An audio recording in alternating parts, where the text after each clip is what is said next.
You are now entering a dangerous liberty zone where God-given natural rights are held sacred and exercised. This is your warning. Tyranny, fascism, and censorship will not be tolerated. Ideas will be exchanged freely. Rigorous debate and open discourse is encouraged. If you are weak and your beliefs are fragile, you should leave now. Prepare yourself. We are now live on the Dangerous Liberty Podcast.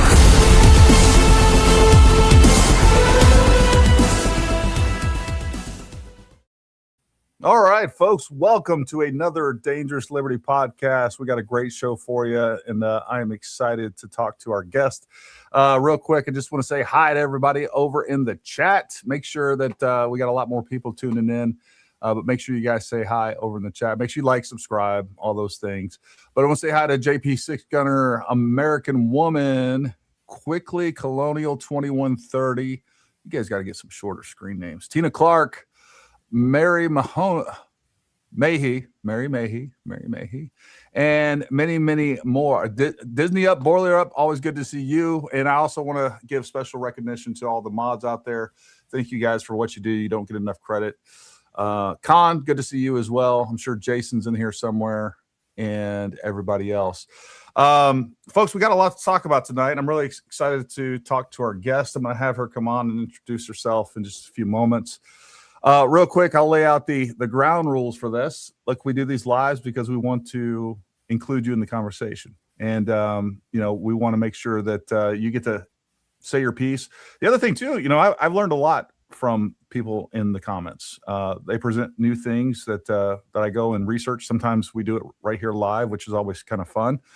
And, it definitely have changed my mind on several issues. So I appreciate you guys contributing to the conversation. I want to continue to do that. That being said, we definitely encourage disagreement, but we're not going to put up with ad hominems, name calling. That doesn't add anything to the conversation. So we're just going to boot you. All right. That's just how this works. I'm going to bring on my guest in a few minutes. And what we're going to do is we're going to talk just like a normal podcast. And then after a while, we're going to open it up to comments and questions. We are going to prioritize super chats. We always appreciate the support. And if you want to support this channel and the work that we do, we also offer memberships. You can do that. It's been a busy day. So I was on the Charlie Kirk show, which was really, really cool to actually do. And it was a great honor. And then right after that, I was on the Trish, I almost said Trish. I was on the Liz Wheeler show as well. And that was a great discussion as well. So make sure you guys go check that out. I don't think I even posted those links on X, but I need to. I'll get around to it. All right, folks, without further ado, I'd like to go ahead and bring on our guest, Trish Wood. Welcome. You got us mixed up, don't you? My brain is done. I've talked. We're both smart blondes, so we're interchangeable. Maybe that's what you do. What I'm enjoying tonight, or looking forward to enjoying tonight, is I'm gonna let you do most of the work. I'll let you do most of the talking tonight. So if you will, just take a moment and introduce yourself to everybody for those that haven't heard about you or don't know you. Well, first I want to say I did see you on with Liz, and you are a breath of fresh air right now. I feel like I'm kind of living in crazy town on this story after being an investigative journalist for about 35 years. I do a lot of true crime investigations. We, in fact, had a team that got an innocent guy out of prison based on forensic and autopsy analysis. So it's an area I'm really comfortable with. I also understand that we live in a world that's obsessed with true crime. There's so many shows on Investigation Discovery and A&E. I've worked on some of them, and I know that there's a big crowd of people who really enjoy them. It's kind of entertainment, even though they're serious subjects. And I feel that maybe a little bit of that has seeped into the culture here, because I'll just say it right off the top, I'm really, really uncomfortable with some of the stuff that's being said about people who are clearly not culpable. The big no-no in journalism is accusing innocent people. And that's being done by a very prominent podcaster. I think we all know who it is. And you just don't do that. You do your research behind the scenes. And then when you have really solid evidence, you present it and you make the accusation. You don't make the accusation or make some kind of a veiled smear and say, we'll get you there. We'll prove this one day. I find that offensive. I find it scary. And I also sense that there are a lot of people who are caught up in this right now, and it feels a little bit like a mass hysteria event. Now, having said that, I believe in conspiracies. I will shout at a dinner party, building 7, because no one's ever solved that. Yeah, I'm right. with you. Yeah, but that it doesn't mean that everybody who is making an hypothesis about what happened here is correct. And a lot of what is being said does not pass the smell test, just a basic critical thinking. It feels a lot like COVID, like when you went up to somebody who'd had a whole bunch of booster shots and they've got COVID, and you say, wow, you've had 3 booster shots and you got COVID. And they said, yeah, I'm so glad I got those shots. Like nothing is penetrating. And so this is a little bit like a religion. It's a bit like a belief system. And sadly, it's hitting, I'm in Canada, but it's hitting your great country and ours too, because we kind of live on the periphery of what's happening to you guys. But it's hitting at a time when this is really, it's just the worst possible thing. I think people are down and depressed anyway. The economy sucks and people are losing hope in many, many places. And to have this layered on top is just not good. Maybe that's why people are vulnerable. I don't know. But there's something going on in the culture that's frightening for me. Well, and the thing that bothers me the most about this, and where I just kind of got fed up with it, was we're at a moment in time where disinformation is the most dangerous. And then this made me realize we're also at the same time, we're most vulnerable to it. Yeah. I had, again, seeing the impacts of some of the accusations and things that Candace was throwing out, where I had at one point just like, you know what, I'm just going to let this thing play out. People are going to come to their senses. I was shocked to see not only did they not come to their senses, it was an infection that was spreading. Yeah. And then seeing the actual impacts of it, I realized that to some degree it was, I don't want to say it was cowardice. It wasn't that. It was more like maybe I was delaying it, something along those lines. But, I was like, you know what? We're done. I'm going to post these videos and I'm going to lose half my followers. You know what? I just don't care. I don't care.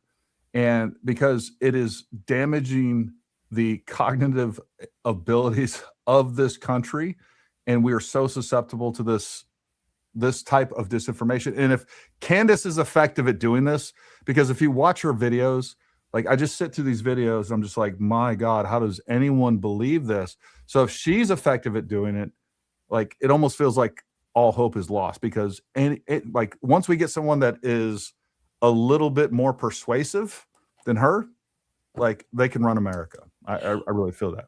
Well, here's the problem. The problem is that after the Trump-Russia fakery by legacy media, which was out there for everybody to see, and it killed legacy media. And I was in legacy media my whole life until like the early 2000s. I was the host of a big show here that is like your 60 Minutes, and it was good in those days. But legacy media blew itself up, and indie media has moved into that space.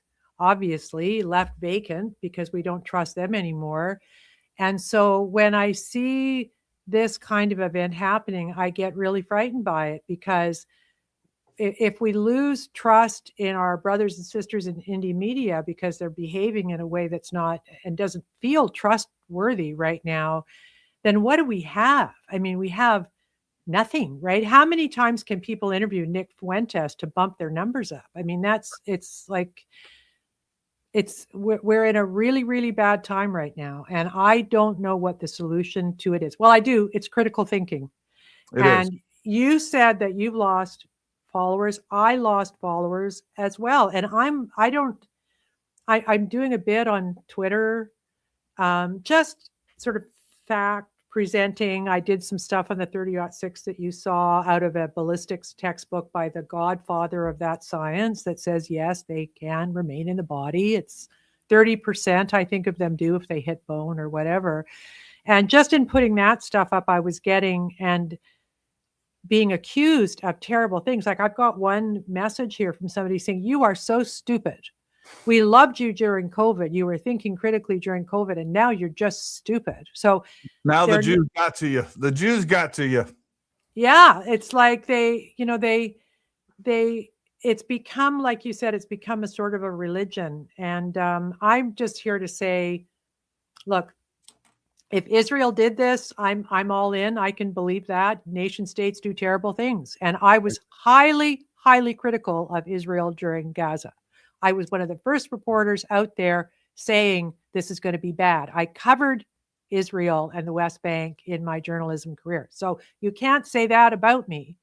But at the same time, I think we have to look at the motto of my show is truth over tribe.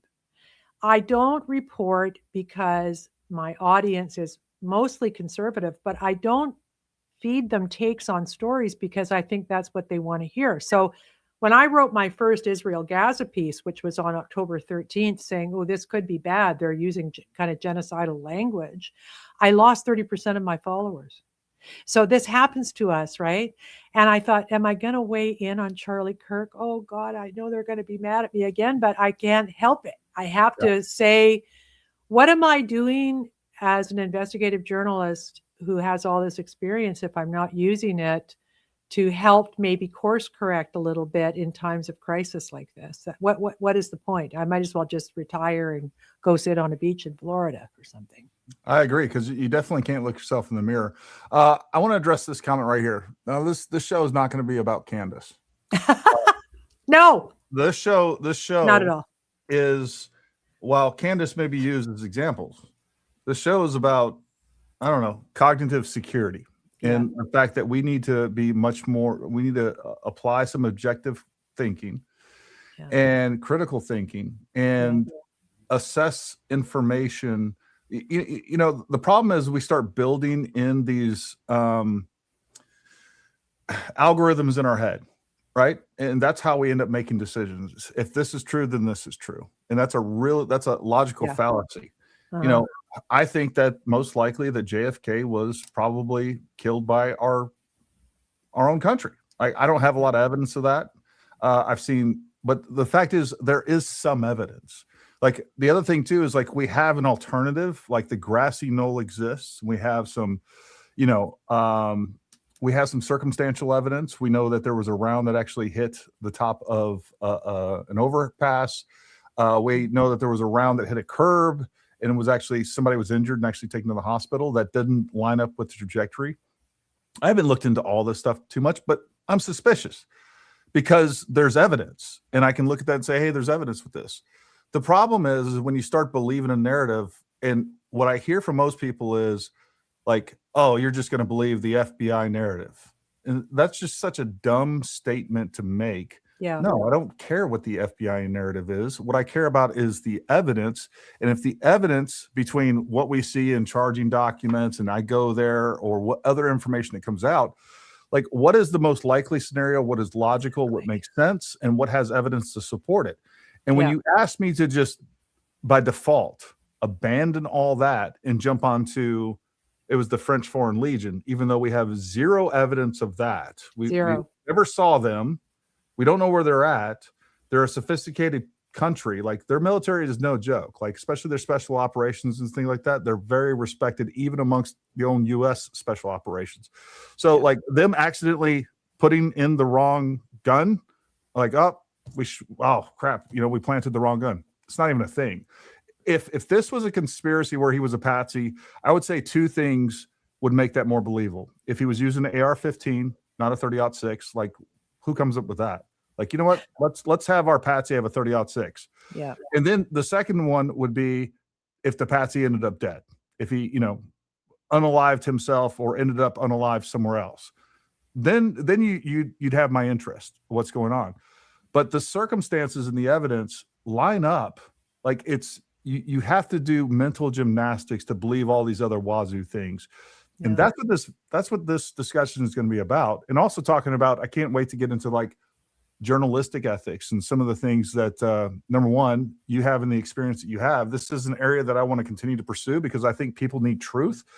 And you know, hearing what you have and taking that in as you being a source of a mentor, I'm looking forward to hearing about those things. So, Snafu Magoo, that ain't what this video is going to be about. Sorry, Snafu, we're not going to do that. We're doing something else. But so let's just talk about the critical thinking piece. I'm really glad you said that, because it's always, for me, if I'm looking at something, is it more likely to be the super weird thing, or is it more likely to be the rational, logical thing? And let me give you an example of that. So one of the big things that I was really sad to be watching was what happened to Mike McCoy. And there is a video of him. He's standing right beside Charlie. And when Charlie gets shot, and forgive me if I'm not recounting this in exactly the right way, but he's on his phone pretty quickly and walking away from Charlie, not rushing to his aid, right? And so the immediate response of people on social media who are heavily into the idea that TPUSA was somehow involved in this, which is absurd on its face, use that as looking like some kind of incriminating behavior. So I didn't think that at all. I didn't have tunnel vision about what it might mean. So I thought, well, what would he be doing? Okay, he's Charlie's chief of staff. That's a very close relationship. It's very likely that one of their security meetings, Charlie Kirk said to Mike McCoy, I may get hurt one day, and if I do, I want you to call my wife, right? That's the logical. Of course, that's what he was doing. So that was my response was, oh, he probably was calling Erica, right? It turns out that's exactly what happened. But went after Mike McCoy as if he was somehow involved in helping to arrange the shooting of his boss. I mean, it was awful. He's 23 years old. Yeah. He just witnessed one of the probably the most traumatic thing he'll ever experience. And then the part B of that was he'd had a call also with his father, and there was some statement about him being covered in blood, right? Now, look, if you research how people behave after they've seen a trauma, he was hysterical. He called his dad. Chances are he said Charlie was covered in blood. And his father misconstrued what he said. I mean, that's the logical thing. Yeah, he addressed that directly. He said, did he? Yeah. So what he said was, he's like, I didn't even know that this was for like weeks. He hadn't talked to his dad for like weeks. And his dad was out there saying, I talked to Mikey. He was covered in blood. And he didn't even know that this was being said. And then what he said, he actually said was like, hey, there was blood everywhere. And of course, his father took that as, I'm covered in blood. And he just, saw that mental picture and then went with that and stated that. And it was, and to me, and then there's other elements of that we talked about today where Frank Turek said they were looking at drone footage on the way there. So that ran with, there was actually drones there. They're lying about that. And it was a misunderstanding of him seeing it was actually a 360 cam picture taken from the upper deck. I understand why he thought it was a drone footage. Yeah. But the point was he was mistaken, and it was a misunderstanding, and there was some confusion involved there. And if anything, to me, that indicates that there's not a conspiracy, because if they did, they would have a script. They would be trying to manage what people are saying. Yeah. And when you have this decentralized, all these people that aren't sticking with a central narrative, that aren't getting together and saying, okay, what's our story? All right. There's going to be misstatements made. That's natural, especially in such a traumatic event. And things are a little crazy. And then to take those very plausible and explainable things and then turn them into this grand lie, and then also make another logical leap and say, oh, this is proof that there was a conspiracy to kill Charlie, out of these little minor things that don't even make sense. It just indicates that people aren't acting in good faith. I mean, that's one of the big indicators of it to me.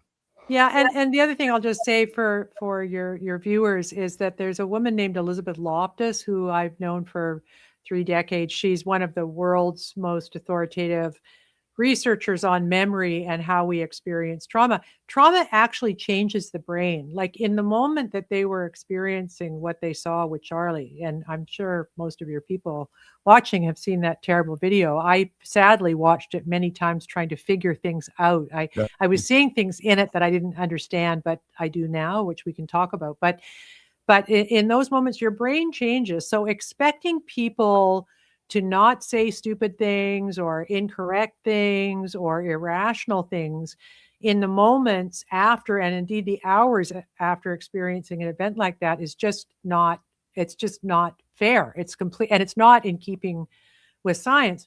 I'll just give you two more little tidbits for people to think about running this through their critical thinking meters. So one of them was, they had these cell phones there, these Israeli cell phones, right? And at the same time, they're alleging that this would have been a kill team. That's the implication. Some Mossad kill team at UVU sent there to kill Charlie Kirk because he was pulling away from Israel. Do you really think Mossad is so stupid they would travel with cell phones that could be geolocated? I mean, these are the guys that brought you pagers and Hezbollah, right? Which is pretty clever. They're not unsophisticated. They're not unsophisticated, but they take a geolocating cell phone so they can be tracked. I mean, it's ridiculous.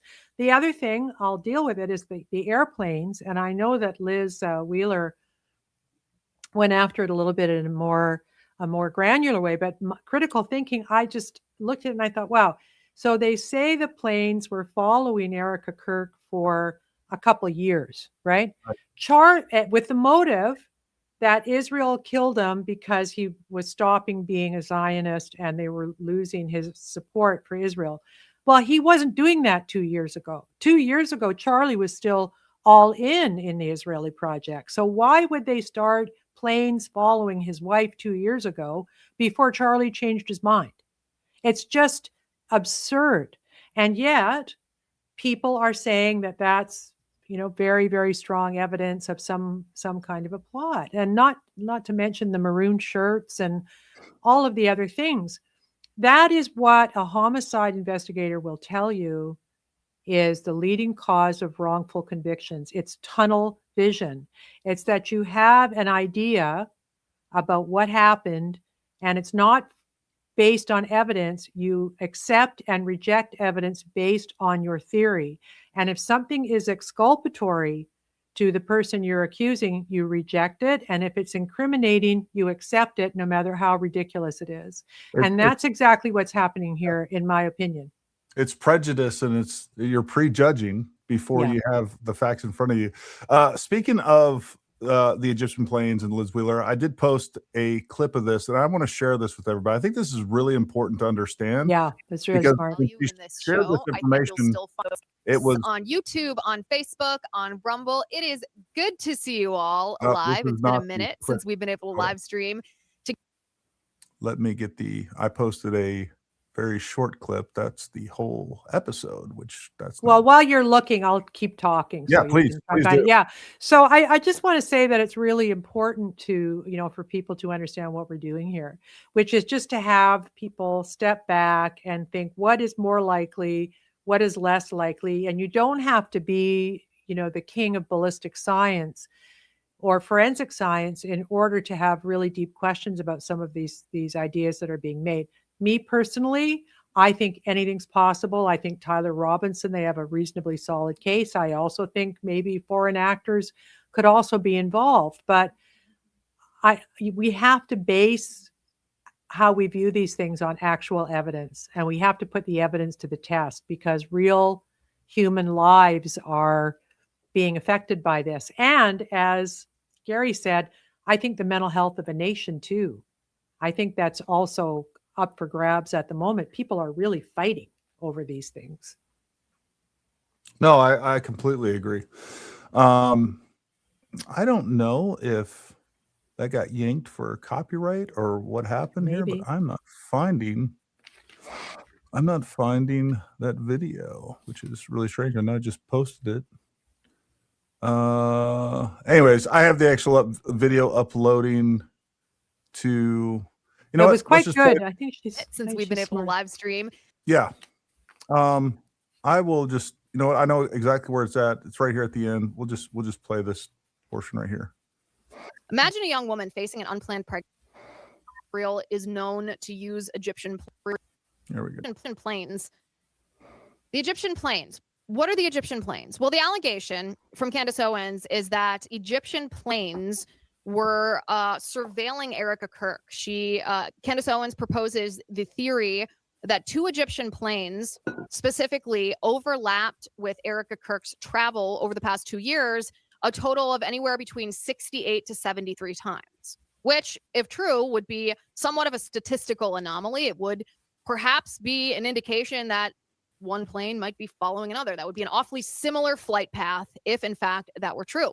Now, before we get to the mathematics of the thing, the deeper insinuation, of course, is that the Egyptian Air Force has some kind of agreement with Israel's intelligence apparatus, and Israel is known to use Egyptian planes for some of their covert operations. So the insinuation from Candace Owens is that, this is Israel that's surveilling Erica Kirk, which, if you put this idea in your mind, it makes Candace's theory that, Israel was behind the assassination of Charlie Kirk. It makes it more believable if you think that Israel, disguised as Egyptian planes, were following Erica Kirk.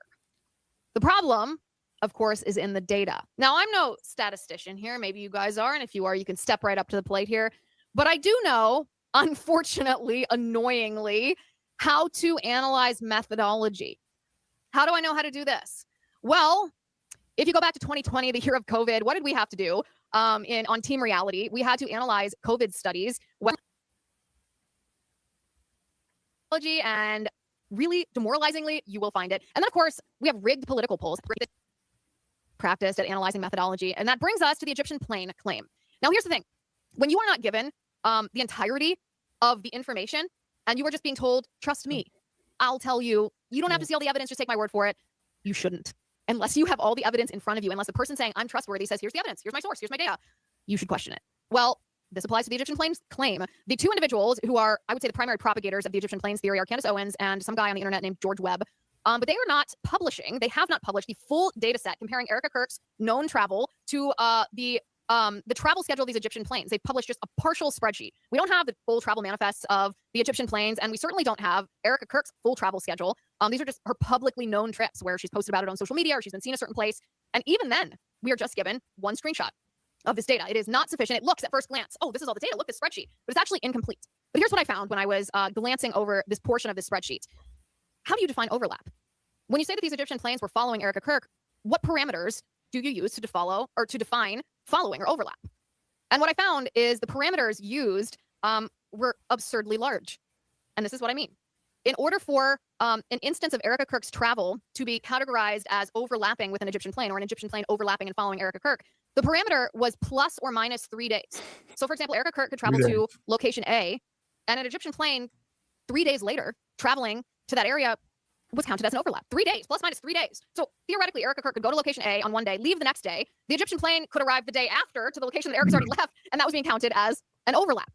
In addition to that, that would be enough, by the way, in and of itself to disqualify this claim. There's a second problem with the methodology, and that is location. Now, you and I may assume when you're talking about, overlap in the Egyptian planes with Erica Kirk's travel, that meant that the planes were landing at the same airport. But that's not the parameters that were used in this analysis. The parameters used were a similar location, which was defined as anywhere within 50 to 100 miles of the airport where Erica Kirk landed. So that's really all you need to know. Wow. I mean, when we first heard this, I assumed that what we're talking about is Erica lands one place, and within a few minutes or so, we have an Egyptian plane landing at the exact same time. And I'll tell you, the thing that is most disturbing about this, that actually bothers me the most about this, you and I were talking about it a little bit before the show, is that Tucker Carlson went ahead and corroborated or confirmed exactly this junk, this trash. And I was holding hope beyond hope that Tucker Carlson would kind of, I don't know. Look, I love that guy. I've loved that guy. Everything he has to say, and just like in the last 2 months, the trains have come off the tracks, and I don't understand it. As a matter of fact, if you will, Trish, you and I are talking a little bit about where your mindset was at the beginning of all this. Mm-hmm. I think that's really important to kind of frame where you kind of came from. You were definitely more on the conspiracy side, Yeah. for sure. And you weren't ready to accept, as was I. I mean, I'm completely open to it. And then it's like more and more evidence came out, and I was kind of like, I can't just abandon this. But tell everybody a little bit about your mindset going into this. Sure. So I was a person who, and I said this on my show, so I've made a correction, but I believe that the shot came from behind on the right. This was Zeb Boykin's hypothesis. Yep. And the reason I thought that, and I'm a little bit ashamed of myself because I should have done, this stuff is all available in pathology textbooks and other places. And I if you just let the internet and social media do your research for you, you're not going to be probably as well informed as you should be. And I should have gone back and done what I normally do. But you're going to end up with plus or minus 3 days, plus or minus 100 miles. No, exactly. So I believe that. And also, to be honest with you, I was so shocked by the explosive nature of the wound because I didn't understand cavitation, which I learned later. And how that just explodes all the veins in the neck. And that's kind of what we saw with poor Charlie. But so I believed that he was shot from behind. I believed it wasn't a 30-06 because there were a million guys on YouTube and social and X saying, it would have blown his head clean off. And I hunt moose and that, and I'm like, well, these guys are saying that. And then there's guys out in the backyard shooting pot roasts. I think that's still kind of going on, right? To make the point. So I believe that, but the more bizarre the claims started getting to make it work. In other words, I did a story with a really smart medical examiner in Dallas. Her name is Linda Norton, and she actually worked on JFK and other stuff. But she said to me, Trish, if I'm working on something and I have to decide what has happened to this person, the dead speak for themselves, right? When they're being autopsied, every bit of the scenario has to fit.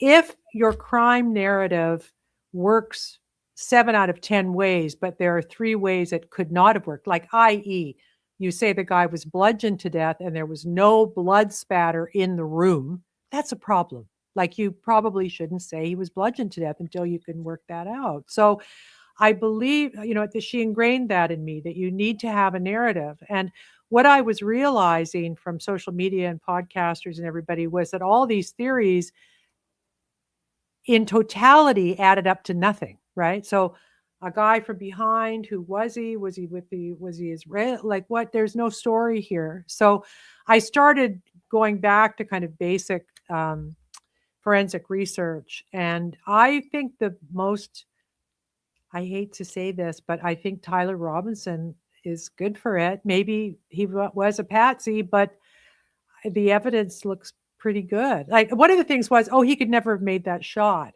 So it couldn't be a 30-06. He could never have made that shot. There's all these people were saying, the text messages or Discord, wherever they were, they were all fake. I believe those things. But when you dig in, actually, none of that stuff is true. The messages would have been yanked already by now by the defense attorney if they couldn't prove their authenticity. They're not just admitted into a case willy-nilly. Right. You need chain of custody. And the defense counsel has been all over them. And if they're still in, which they seem to be, then they're very likely authentic. So I changed my mind about it. And in changing my mind about it, I felt sort of sick to my stomach. Number one, that I'd been swept away so easily. And number two, that so many other people were still there. Like, again, we don't know. We won't know till the trial. We don't know about Israel. Maybe they were part of it. I don't know. But what I believe right now is that the evidence speaks loudly about Tyler Robinson and says nothing about foreign involvement. Nothing credible at all, actually, about foreign involvement. That's what I think. And if people hate me for it and want to stop listening to my show and reading my Substack, that's fine. I always get in trouble for telling the truth. And then you know what they say? They say, Trish, you were right too soon again, right? People will be saying what we're saying in 6 months, Gary. I just know it. Yeah, no, they've already started. We'll pay. I've already started seeing some of these big influencers that have been pushing this. Just their language is already changing, and they're hedging right now. So you're right. And I just want everybody out there to remember. I want you to remember the people that lied to you. I want you to remember the people that had a little bit of courage. And it's not just me, and it's not just Trish. There's lots of people out there that had some courage and told you the truth, even though when it would not benefit them. There's a lot of people out there that are benefiting bigly from pushing these narratives and getting 10 times the views that I will from telling you the truth. Because the Charlie Kirk said the truth is not always popular, but it's worth it. And that is exactly true. And if you're in this and you're going to be captured by your audience, like that sickens me. It's that there's no way that I can look at myself in the mirror. And, that's one of the things. I still get an emotional rise when people say, oh, you're paid by Israel. Oh, you're a Fed.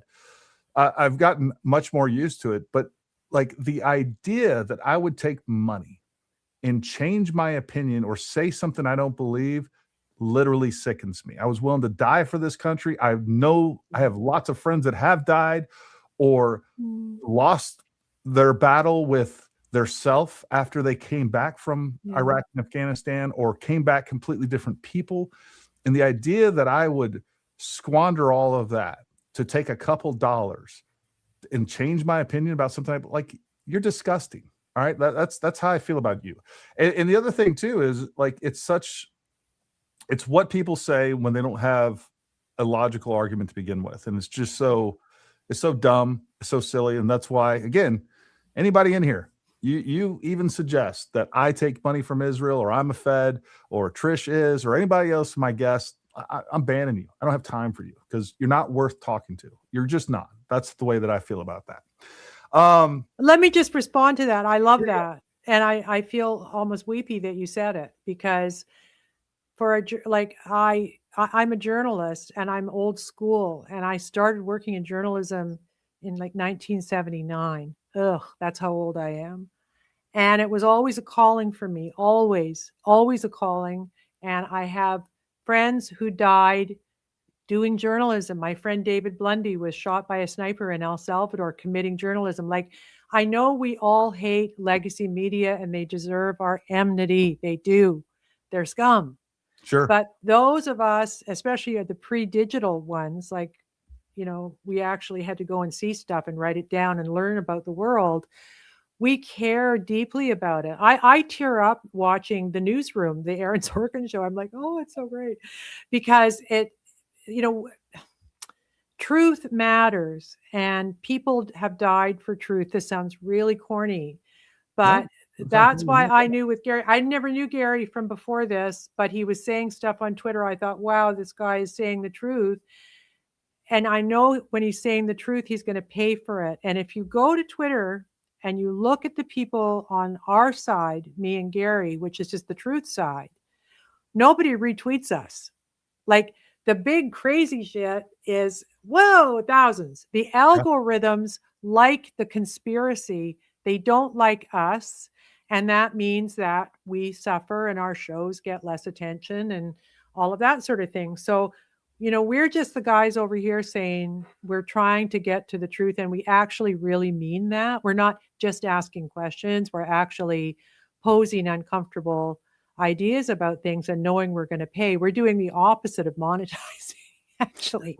That's what we're doing. We are demonetizing ourselves. Yeah. It's so true. There's no benefit to it other than you can look at yourself in the mirror. And I've said this 100 times, and this goes with our business. My business model has been, our number one commodity is integrity. And I feel the exact same. Like, you are not, if you're a man or a woman, you're not a man or a woman without integrity. If you don't have integrity, you are nothing. You are worth nothing. And you shouldn't even, I don't even know. Like, you got to get your act together, and you got to tell the truth, even when it sucks, even when it's not popular. That's the only courageous thing to do. Yeah. And, these people are going to come around. And here's the thing. Here's the sad part about it. The Ian Carrolls, Candace is going to pay a price, but Ian Carroll and, Meg, the crazy village lady, and some of these other, Ryan Mata, they're going to come out 3 or 4 months from now. They're going to be saying the same thing that Gary and Trish was 2 months ago. And they're going to end up getting over there, they're going to pay zero price for it, and they're going to have as many followers as ever. And another situation is going to happen, and they're going to be pushing nonsense. Like, don't think that people are going to pay a big price for this, because they're not. Candace will. Sources tell me, like, there's no way of Candace getting out of this without some significant lawsuits. So, do you think that's what the meeting was about today? Because I did wonder about that. If the meeting, I don't know what's going to be covered in the meeting, but what I can tell you is, like, there will definitely be some lawsuits. And on top of that, I just recently talked to somebody that actually practices, their specialty is defamation law. And they were going over with me some of the things in the defamation case that the Macrones have on her, and the exculpatory evidence that they sent her before they filed the lawsuit, proving that essentially, look, when Candace was on this, Brigitte Macron was a dude. I thought it was hilarious. I'm like, I love it. I love it. I hope that's true. And then, as I watched I didn't watch any full shows, but I watched a few sound bites. Candace was convincing. I'm like, man, she's got him dead to rights. That's correct. Yeah, I was pretty convinced too. I was like, I'm all in. And I knew I wanted to believe it. I was fine with that, because I don't care what happens to Brigitte Macron, but you bring that same unethical journalism, or whatever you want to call it, to our country, and you start damaging the psyche of our country. I have a real problem with that. So she was given evidence that she did not share with her viewers that proved that Brigitte Macron was indeed a woman, or at least that's what they gave her. She didn't share that information. She omitted that information. Even though they gave her a cease and desist, she continues. So the point here is that case, that defamation case, is not only extremely strong, this lawyer believes there's no way of her getting out of this, and that his words were, hey, she is a completely bankrupt woman walking. So take that for what it is, but that's the current state that we're in, for sure. Yeah. Well, you listed a bunch of people, and let me tell you this, just so you know, that one of the people you listed is someone I like very much. So I'm not going to comment on her, sure. But I will say this. I will say that when you said, what was my old view?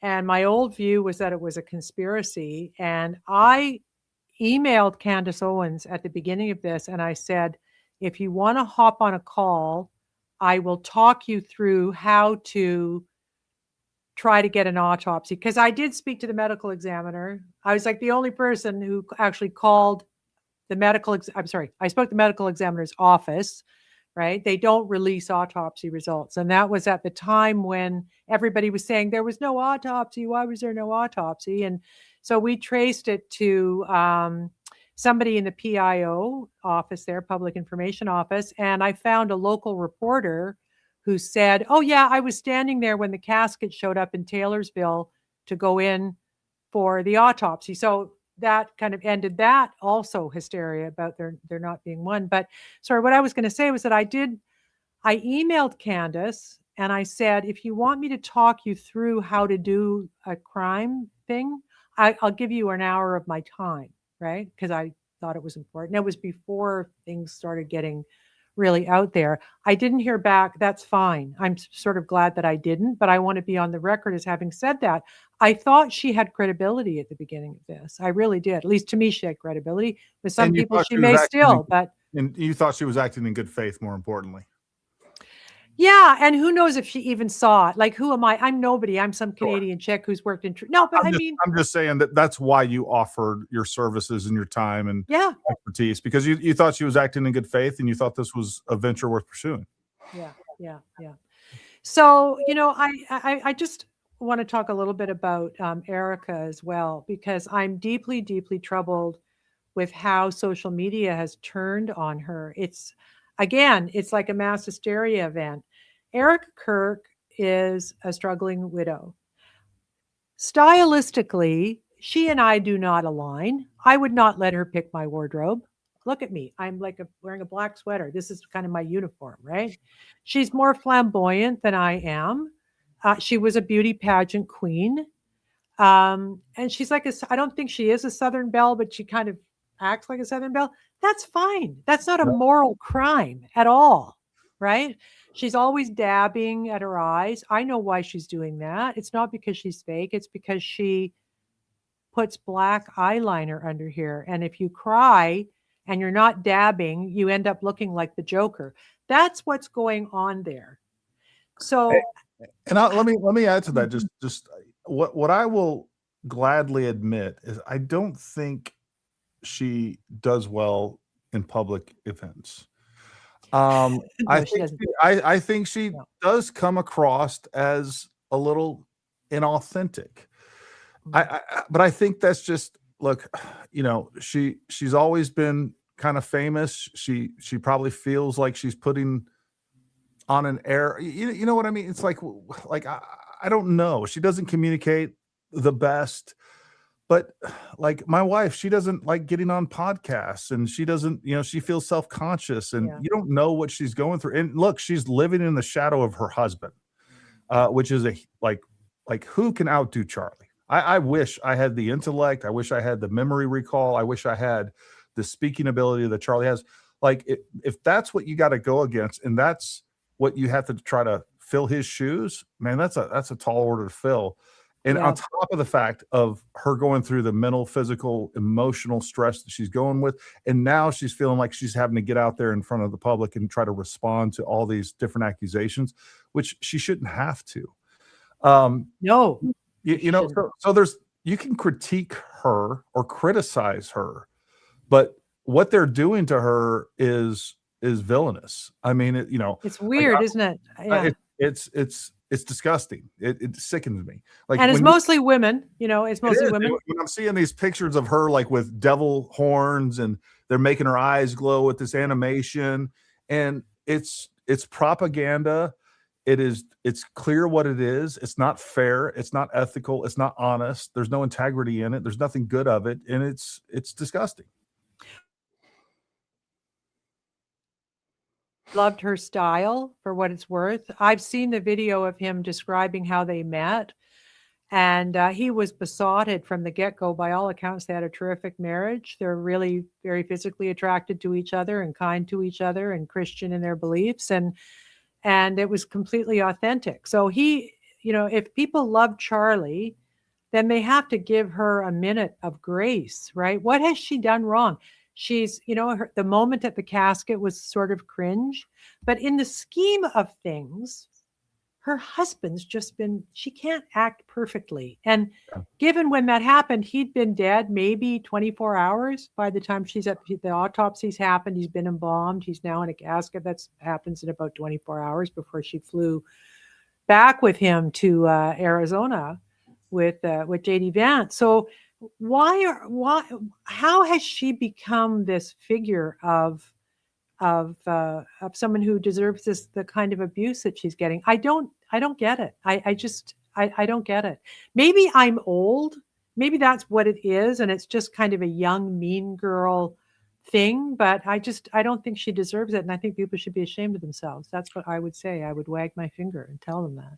Yeah, and I think this comment kind of sums it up for me as well. Candace comes across as a psycho-jealous ex-girlfriend that didn't get to marry Charlie. Now she wants to destroy Erica and burn down everything Charlie built. There's a reason TPUSA kicked her to the curb. And there's a reason why that Candace doesn't stay long at these big... Look, Candace, before all this, and even now, to some extent, I think we're going to see a precipitous drop. But she was a big star of the conservative right, and she fits a certain profile that is attractive to these large companies. And on top of that, she speaks really well. Yeah. She's good at communication. She's good at what she does. She's convincing clearly. But when you go from, TPUSA, you go to, oh God, I can't think of the other two places that she was, and then you don't last there very long, and you're fired from these places, that indicates a problem. And I've since heard firsthand experiences with Candace that are disturbing, and we're like, if you knew what I've been told, all right, this is hearsay, who knows if it's 100% true, but like the stories that I've been told about Candace, if you knew that, and you knew her personality and the way that she acts behind the scenes, none of this would be all that surprising. For those of us that were real admirers, including myself, it is, it's disappointing. And she does come across petty. Like this stopped being an investigation clearly to me, probably a week and a half after Charlie. She started going down this weird, like illogical path that she was selling. Yeah. And it came across, it stopped being an investigation. It's turned into the personal witch hunt, the Salem witch trials 2.0 for one's It feels like that. It feels like the McCarthy stuff, because she's sort of demanding evidence. Send me the video. You must do that. Here's what I don't get about it. I believe she was sincerely devastated by the death of Charlie. I think that's true. I think they were pretty close friends, but I don't know why somebody in her life isn't saying, like maybe her husband isn't saying enough. Let's crank this back now. And, you go get some rest, honey, and we'll get back to doing your show in a week or two. Like this is what the piece of it that I don't understand. Where is her staff? What experts does she have on staff as consultants to help her through this investigation? Like, I don't understand how this can even be happening. And part of it, I think, is because of someone who worked in a newsroom. On a big story like this, you'd be part of a team of 4 or 5 really, really talented people. And, you wouldn't be doing an hour or 2 a day. You'd be doing 1 or 2 hours a week, maybe. So I don't know how this even has happened in this way. Because as you say, I think it is leaving her vulnerable. I don't know if she's got a lawyer on speed dial or not. She should be consulting. We didn't drop big investigative stories without having a very full legal vetting. So I hope she's doing that. I really do. And I hope someone is saying, let's turn this off for a while and I know who did it and here's how it happened. That's never going to happen. So you were clearly a follower and someone that liked Candace. I did. So much so that you were willing to reach out to her and offer, some advice and services and just professional assistance. Where did that start to change for you? Like was there like a come to Jesus moment, or did it just something that gradually you kind of opened your eyes to? I would say it was a couple of things. That my natural instinct to kind of hit the research hard took over. I was relying less on social media and podcasts to talk about this, and kind of went back to first principles, which is calling pathologists and medical examiners. I did, by the way, just on the 30-06, speak to one of the best guys in the world about this the other day. And he said, definitely the 30-06 can do that. It can be retained. No question about it. He said that. But he also said he didn't want to go on any shows or have me use his name because he didn't want to be attacked on social media. That's where we are now, right? Yeah. So where did it change? So I got over my shock of Charlie. I got over the kind of interesting side of conspiracies and began doing the hard work of journalism. And I thought that not just her stuff, but stuff being said by a lot of people was soft, like the planes is soft. It's not evidence. That the cell phones is soft. It doesn't prove. It just says there were phones there. It doesn't say who had them. It doesn't say they were involved in Charlie Kirk's murder, nothing like that. So I wasn't hearing cumulatively evidence that made me feel, A, that there was a cohesive narrative about to happen, and B, even that these people actually knew what they were doing. Now, I know people are going to say, wow, Candace is a great investigator. She may be on some stuff, but on this kind of story, you have to have sat in a courtroom. I've sat with they're investigating. I've done probably 500 true crime related interviews with prosecutors and pathologists and victims. I mean, that's what I do. And you can't just all of a sudden put on your cap and say, I'm going to solve a murder. You can't do that. And so when I started feeling that it was going off the rails a little bit, that no progress was being made, that there was no, as I said, that not my friend, but that Linda Norton the pathologist said, you got to have a narrative that hangs together on every front. And there isn't one coming from anywhere actually right now outside of, oddly, Tyler Robinson. You know, when I started, I was avoiding watching any of the candidates. And when I decided that I was going to start exposing her for the lies that I knew she was putting out, and I started watching her episodes, and I watched one episode and then I go to another episode. Multiple times I had to like stop and like make sure that I didn't skip an episode, because the narrative had jumped so acutely. I was like, what did I miss here? Like we weren't, that's not what we were talking about yesterday. And now we're like on a total another path. And I was like, all right, I clearly missed the episode. And I'm like, no, you didn't. It's just something new is going on. And I understand the entertainment value of that and why people get sucked into it. You know, it's here's the other thing too. There's a real element of this where people look, a lot of these people that I'm finding out didn't like Charlie to begin with.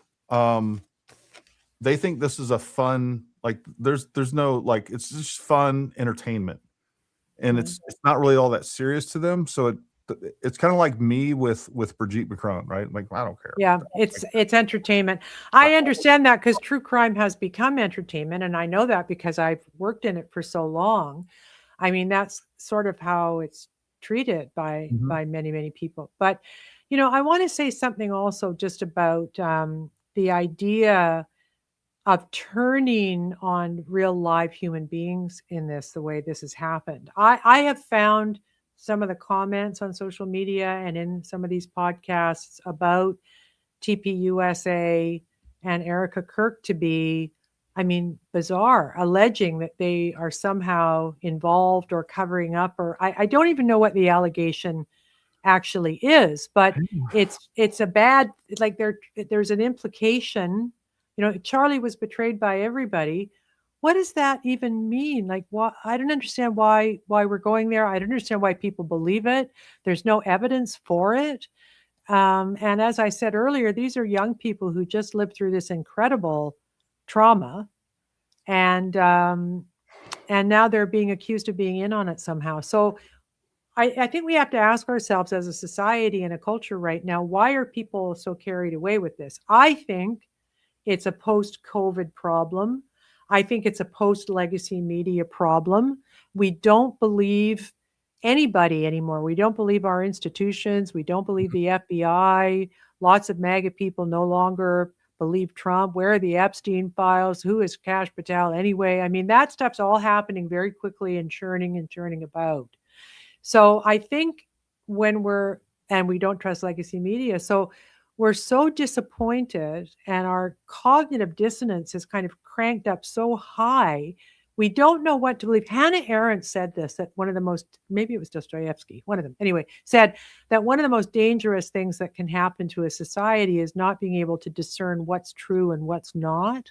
And I think we've reached that level now, both down there with you guys and up here, we're in the same leaky boat. And the UK is the same thing. A Western culture more generally, people don't know what's true and what's not. And people also want to be fed what they already believe. That's the other problem with podcasting, is that you can't make money if you're telling people stuff that they don't want to hear.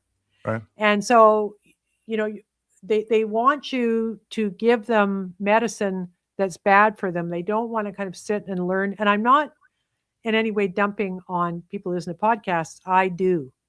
But well, I mean, that was clear when you had MSNBC, CNN, and Fox News. It's like, okay, like I went over here to hear the truth, right? And reality is you were going over here to get your confirmation bias. So like that's that's what happened. And then once the mask was kind of taken off, and I think everybody woke up, especially, I mean, COVID had a lot to do with it. I think COVID was kind of the death knell for legacy media or mainstream media. You know, the other thing too is like all throughout this, and this was really the first time that it kind of dawned on me talking to Liz today. Yeah. I have been sitting back saying, okay, look, I feel like there's an agenda here that's bigger than Candace. You know, what is it? And just like I told you before the show, look, I think there is a deep state. I think there's deep state influence on this. I think all the powers that be that were trying to take down Trump during his first presidency, then after he left office through lawfare, like those people didn't go away. And I think they're involved. The other thing that I started thinking about too was, there's been this big push for, I don't know, citizen journalism, podcasters. Like we've created another brand of media that people have grown to found, at least after the downfall of the mainstream media. Now people are going to these different forms of information and they find them more trustworthy, which is why they're watching them, right? I do think that the one of 100 pushes of all this stuff is to completely discredit that side of the media, right? Podcasters, live. You mean indie media? Yeah. What a smart idea. I think that's true. I like. Wow. 3 months from now, we're going to be in the same spot we are with the MSNBC, MSM, right? The mainstream media. Like everybody's going to look like you believe like a month ago, 2 months ago, you'd be like, you know what? I'll take Joe Rogan's voice over 2 months ago. I would have said, I'll take Candace's opinion over any freaking body on MSM. Like now, like this entire sphere is going to be so discredited and it's going to lack such, like the credibility is destroyed. Everybody that pushed all this stuff, it doesn't mean they won't still have audiences and they won't recover to some extent. But again, like I think that is one of the motives behind pushing this stuff. And now there's not going to be anybody to trust. That is so interesting. And it's so interesting that you said Joe Rogan too, because here is one thing a homicide investigator will say to you, that if you want to be good at it, you have to be humble. You can't be too kind of, swish about it. You've got to understand that an investigation can kick your butt, that you might be wrong. You're going to think wrong things. You're going to get stuff wrong. That is what a good homicide investigator will tell you. And humility is missing for everybody on this story. I mean, there are people on Twitter who think all of a sudden that they are like Michael Bauden, the world famous medical examiner from New York City. I mean, it's wild. And part of it is about the death of expertise. And we learned that during COVID, that all these highfalutin doctors were a bunch of lying bastards and got everything wrong and were ruining our lives over it. So, and then legacy media died. So we're kind of, the citizen journalist, the citizen this, the citizen that is a direct result of all of these institutions failing us. But I am here to say, as an old school journalist who understands the guardrails and how to get to truth if it's gettable, that, we have to be, if we're going to be practitioners of something, we have to know what we don't know, right? We have to really be humble about what we're doing here. And I'm not seeing that. I mean, I'm seeing I've seen such huge fights about this round, this bullet, and people doing tests and they're ready to kill each other over it. Why are they so invested in this theory? Why are they so invested? I don't understand it. Is it ego or trauma over Charlie? I don't get it, but that's the wrong way. So. Yeah, no, it's definitely ego. There's some other things like, look, if you know a little bit about ballistics, you'll go out, grab yourself a pork butt and shoot it and think that you're getting some good data. Yeah. If you know more about ballistics, that's a bullshit test. Like it doesn't, it's not an analog for human beings in the least, for 1,000 different reasons. Yeah. First and foremost, because we don't know the round that was actually used. We know nothing about the ammunition. You still can't recreate Charlie. There's a lot of variables there that if you really understand ballistics, you'll know right off the bat, like, this is almost impossible to recreate. You can get close, you can try, nothing wrong with all those things, but it's Dunning-Kruger, a lot of that. And then it's just, it is ego. There's no doubt about it. Some of that too. Well, and here, Chris Martenson did teach me one thing though, and that was so great that he did this. I disagree with him about what he found, and that's fine. But he does have in one of his videos, in a slow-mo, he has the t-shirt flying up. And this was a thing I could never figure out, right? So I was down with all the other ballistic stuff. I was listening and reading very carefully. And then there was the Bednar's guy who had the exploding mic. And the exploding mic was based on the fact that Charlie's t-shirt went whoosh, right? When he was shot. And Chris Martenson captures that on video in his recreation. And I thought, there it is. That's what it is. It's some kind of, what is it, an energy transfer or something from the round going in? I don't know what caused it, but it is caused by the bullet, right? Going. Yeah. Well, there's two things going on there. Number one, there's the billowing of the shirt. And then we also have the necklace. I don't remember what Chris Martenson did, but early on, what I said was I thought that basically, because in that video, you see Charlie's shirt, a piece of his shirt go up to his ear. And I said, I think that is what we're seeing in that is the cross pendant. And I still think I'm correct. And I think to some extent have been proven correct on this. But basically what we had was, again, we have his necklace hanging on the back of his neck. And we have that cross creating a counterweight down at the bottom. Mm-hmm. And what happens when he's hit, the back of his neck, again, we have the round going through and it's trying to penetrate and go out the back of his neck. And we see his neck physically flex outward. But what we can't capture in that 30 frame per second video is how fast that it actually does. Mm-hmm. Folks, the acceleration that takes place on that necklace while that happens is faster than most of us can really fathom unless we had like a couple 10,000 frames per second camera, we'd be able to capture this. So what happens is that weighted piece of necklace that's hanging on the back of his neck moves so fast that it yanks that cross pendant upward, including, and I think it ultimately breaks it. It actually gets to a point where it breaks it. And that's why his necklace goes flying around the side. And then his shirt is holding, you can see the necklace fall down by his left side and it's hanging onto something.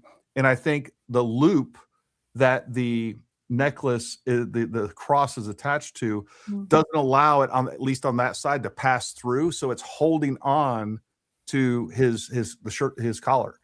And I think that's what happens. And I think that's mostly what caused the billowing. I have to look at Chris's test again. The other thing that could have happened that caused that billowing is exactly the same thing, but the rest of his back, where his shirt is acting in the same way. We have expansion very quickly of the shirt going back this way, causing it to rise upward and create the effect that we see. So I think there's a couple of different plausible explanations for the physical portion of that shirt. And then, of course, we do have the temporary cavitation that's taking place, again, more rapid than we can really understand and realize, where we are going to have his chest, his neck, and going. I still think, people are. You can see it though. You can see it, right? You can. His neck expands like wow. Yeah. And one of the things that I don't think is, people argue about whether it was decorticate posture or I forgot the other one, but it doesn't matter. One of these two things. It's like, well, it couldn't have been damage to his midbrain because the bullet never went there. The bullet doesn't have to go there. The reason that we get a hydrostatic shock wave is because it's displacing moisture and water doesn't compress. That's what causes a hydrostatic shock wave to begin with. It is turning his internals and his entire body. So the bullet doesn't have to travel to the brain to damage the brain. Right. The fluid dynamics is what's taking place, the displacement and the pressure moving up to his brain, and literally his own body turning into projectile. It actually, the idea that the hydrostatic shock wave didn't get to his midbrain and damage his brain as close as it was, to me is impossible. It's impossible. Well, the decorticate posturing, it's absolutely happened. You can see it because his hands are like this. I mean, he does this. His knees come in.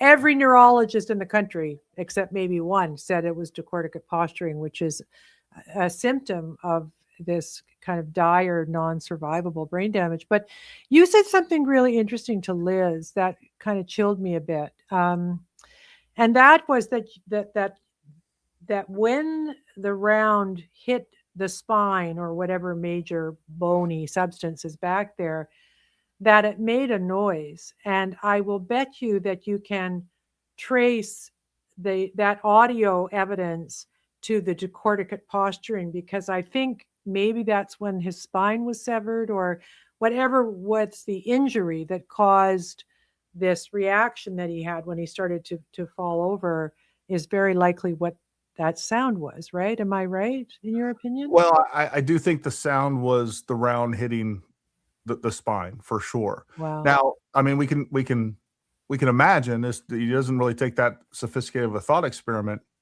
Again, when you have a round traveling at 2,500 feet per second or whatever it is, and we saw his neck expand, but not only did his neck expand, you actually saw this huge bulge, right? Yes. Yeah. And imagine that, folks. Not only do we have this bulge, but understand that that is trying to rip the spine from the head, right? They have this energy going this way. It's pulling down on the rest of the spine. So, I'm not a doctor. I'm not pretending to be. I'm just saying that the mechanical physics of what's going on to me are fairly obvious. And then, of course, on top of that, we have this hydrostatic shock wave that's sending fluid and pressure of, probably thousands of PSI up to the brain, and it's going to damage the brain. And I mean, at the end of the day, when I saw what happened, I was like, he's dead. Yeah. He was dead right there. Yeah. And, later on when I heard that he had a heartbeat, I was like, nope, I don't care. They may have him hooked up to a machine, but there's no coming back from what I just saw. I've seen that before, and, I knew he was gone right there. Yeah, me too.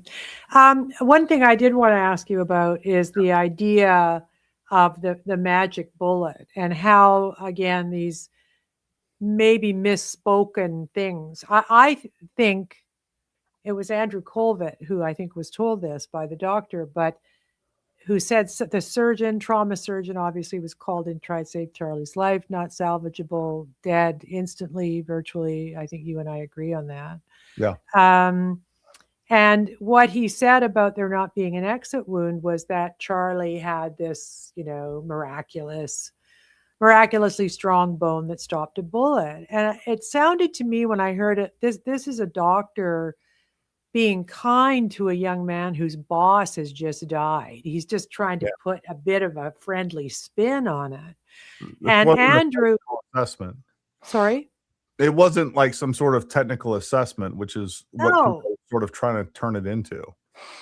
And Andrew, I mean, he said it. He probably shouldn't have said it the way he said it, but that's just another pile-on of stuff that now this magic bullet theory is something that needs debunked. And it was never a thing, right? He was just talking about the fact that the bone did stop it, which is weird because I didn't believe that a bone could stop a bullet. I didn't think that could ever happen. And so in doing the research to be able to talk about this, it happens all the time. Like it's sort of normal that a bone could stop a bullet. I thought, wow, okay, so I'm learning all kinds of new stuff about ballistics and medicine.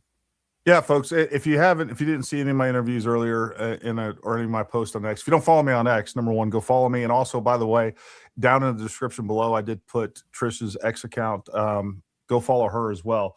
I'm totally shadow banned, so you probably won't be able to find me, but you can try. I highly recommend that you go find Chuck Ritter on X, and I'm going to have him on in the next couple of days. Chuck Ritter is a former Green Beret. He was shot 4 times, not once, not twice, but 4 times with 7.62 by 54, which is literally the Russian equivalent of 30-06. If you look at the energy that both of those, there's a lot of crossover. It has more energy than 308. At the very top of what 30-06 is capable of, it's a little bit more capable, but generally, like if you bought 7.62 by 54 off the shelf and 30-06 off the shelf, they're going to be very, very, very ballistically close to one another. Chuck was actually shot in the back, went in like through here, the round actually stopped at his spine and then went straight down his spine. No exit wound. All right. And he's still alive and was shot 3 other times. One was in the leg and that incident, and then he got shot somewhere else. I don't know. The point being is, number one, the interesting about this entire case study is, number one, does that clearly demonstrate that bullets do really weird things and definitely change directions once they hit bone. Yeah. But what is unique about the situation is that one of his teammates actually had a helmet cam on, and you got the whole thing on video. And then when he spoke out about this, was like, yeah, like, it's not that big of a deal. You know, large caliber rounds do weird things. And here what's happened to me. Of course, immediately everybody on Twitter was like, you're a liar. All right, post the video. So he posts the video. They're like, well, we don't believe that's what the injury was. So he posts the pictures of his injury. And then that's not enough. They're calling him a liar, including Chris Martinson basically did the same thing, which really irritates me. I like Chris. He's a little out of his league when it comes to ballistics. Look, I use money every single day of my life. All right, been using money my whole life. It doesn't make me a money expert. Same thing with Chris when it comes to shooting. I get it, Chris. But point being is he went into this spat with this Green Beret that was shot 4 times in combat with 7.62 by 54 and is essentially saying he's full of shit. Well, then Chuck actually posted his medical records, and we're going to have him on the show to talk about all that stuff. And there is no better proof. We can look at Martin Luther King. His injuries are unbelievably similar to Charlie Kirk. And yes, I know people say, well, the CIA killed Martin Luther King too. Fine. All right. Fine. The government killed. I'll go with you on that. Maybe they did. But the fact that he was shot with a 30-06, I've looked through, I've been studying this case for several days now. There was controversy over whether or not he was shot by, what was his name? James Earl Ray? Something along those lines. It was James Earl Ray. Yeah. I want to say James Earl Jones. I know that's not right. No, then it is James Earl Ray. That's who it is. Yeah. James Earl Ray. So there was controversy about that, but never once can I find where people were contesting the fact that he was actually shot with a 30-06. That was generally accepted or universally accepted. And it makes sense. It was the most popular round in America just about at the time. So, you know, there's that. And so, like, when we sit back and say there's no way, just like, I mean, Liz did a really good job of laying that out. It just becomes dogmatic. If you think 100% it's impossible because I know what my grandpappy's 30-06 does, it blows a tree clean in half. Like just stop with your FUD nonsense. You don't know what you're talking about. Yeah. And people are very, very dug in on this stuff. It's a very strange sociological phenomenon. I mean, I said on Twitter, I think today, that historians are going to look back on the post Charlie Kirk murder period on social media and say, what the hell was going on? I mean, it's not just conspiracy central. It's also, people are very, very married to their own opinions. And as I said earlier, you know, humility is how you find truth. And I think it's great that everybody's doing these kind of pot roast tests. And I think Chris did some pretty good mannequin stuff. And like I said, he did resolve for me the exploding t-shirt part of Charlie's death, which had tormented me because I don't like not knowing things. Like, it just bugs me to not know stuff. So it's resolved, right? But people are very, very dug in. And I believe probably just because I've done this show with you, I will lose friends over it as well. Because as I said at the beginning of the show, I was very, very, very critical of Israel. I was writing a lot of critical stuff about how he was prosecuting the war in Gaza, and people, my conservative audience didn't like that. But now my friends who are more kind of traditionally liberally critical of Israel are very dug in on that conspiracy theory, and they won't like this either. So, you know, you can't win by just following what you believe to be true. But I'll tell you one thing. It's like, I didn't get the vaccine, and I just had done a big film for Amazon Studios in LA, a 5-part series for them. And my career was taking off again. I had an agent on the phone from LA who wanted to represent me, which means you start making big money and stuff. And then COVID happened. And he said, I'll call, I'm on my way. Fauci's just locked us down. He was on his way home, Beverly Hills, right? And he said, let's get together when this thing settles down. We'll talk. And I never heard from him again because, of course, COVID went on forever. But at the beginning of that time period, I had to make a decision about what I was going to do next, right? The production was shut down. Nobody was making documentary films, which is what I did. So I started a podcast, and you probably don't know this, but I covered Tony Fauci during the AIDS time in the 80s. Oh, wow. And he was kind of a creep then. I was critical of him then. So when this thing blew up with COVID, I was like, oh my God, he's back. So I started a podcast, but I knew this, Gary, that if I started a podcast being critical of Fauci and critical of AIDS public health policy, I would never work in mainstream films again because they're all lefties, right? And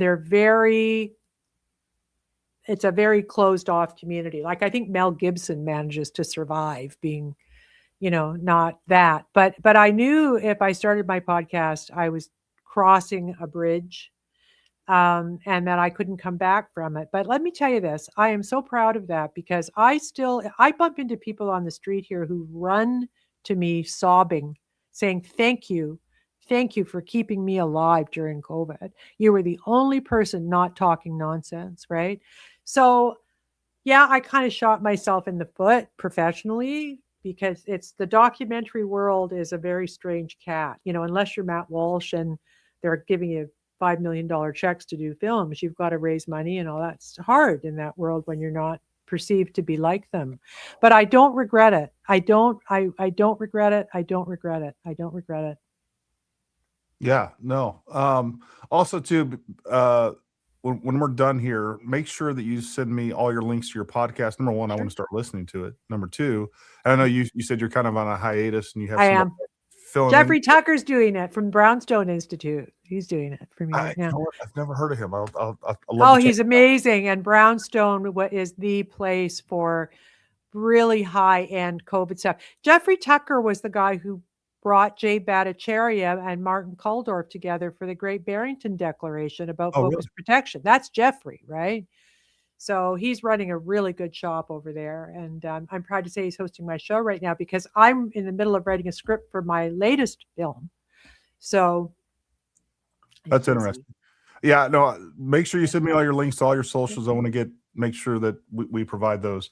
One thing, especially coming from your background and, you're writing the script and everything else. I would love for your own assessment of, I think it was episode 277, Nate from VFT, which there's some comments over here that I'm going to address in just a few minutes about Nate. So he did a great breakdown. He's also a former Green Beret. He's a friend to Candace. I don't know that they've ever talked or they know each other, but he's a friend. He's friendly with Candace. But he went through her episode, and she's talking about this guy, and I'm listening to what's going on there. And at one point, this is just an unbelievable story. This is literally a story that was made for Hollywood about this guy that he was a normal soldier. And he got caught up, he was involved in this drug bust, and then come to find out, like the people that were his superiors were in on it, and they gave his information to the drug cartel and a lot of other things going on. It just was a crazy, crazy story. And I'm just sitting there with, slack-jawed watching this whole thing play out. And then at one point in time, she says, oh, and Harry, the protagonist in this, and that the protagonist, that's a weird thing to say. And then I was like, hold on a second. I just realized that this entire story that was fed to her supposedly by a source is like verbatim, like structurally the hero's journey. Like, I'm not kidding. I start going back and I'm like, hold on a second. I was like, we start out in an ordinary world. The hero's normal life is established. He starts off as an ordinary soldier. And then the call to adventure, gets involved with a drug bust operations, betrayed by his own people. This often includes a supernatural event. And in this case, Candace is kind of switching back and forth between the protagonists. She starts off this whole story. I was in Mass and I was praying for real proof. I was praying like I need some really good evidence.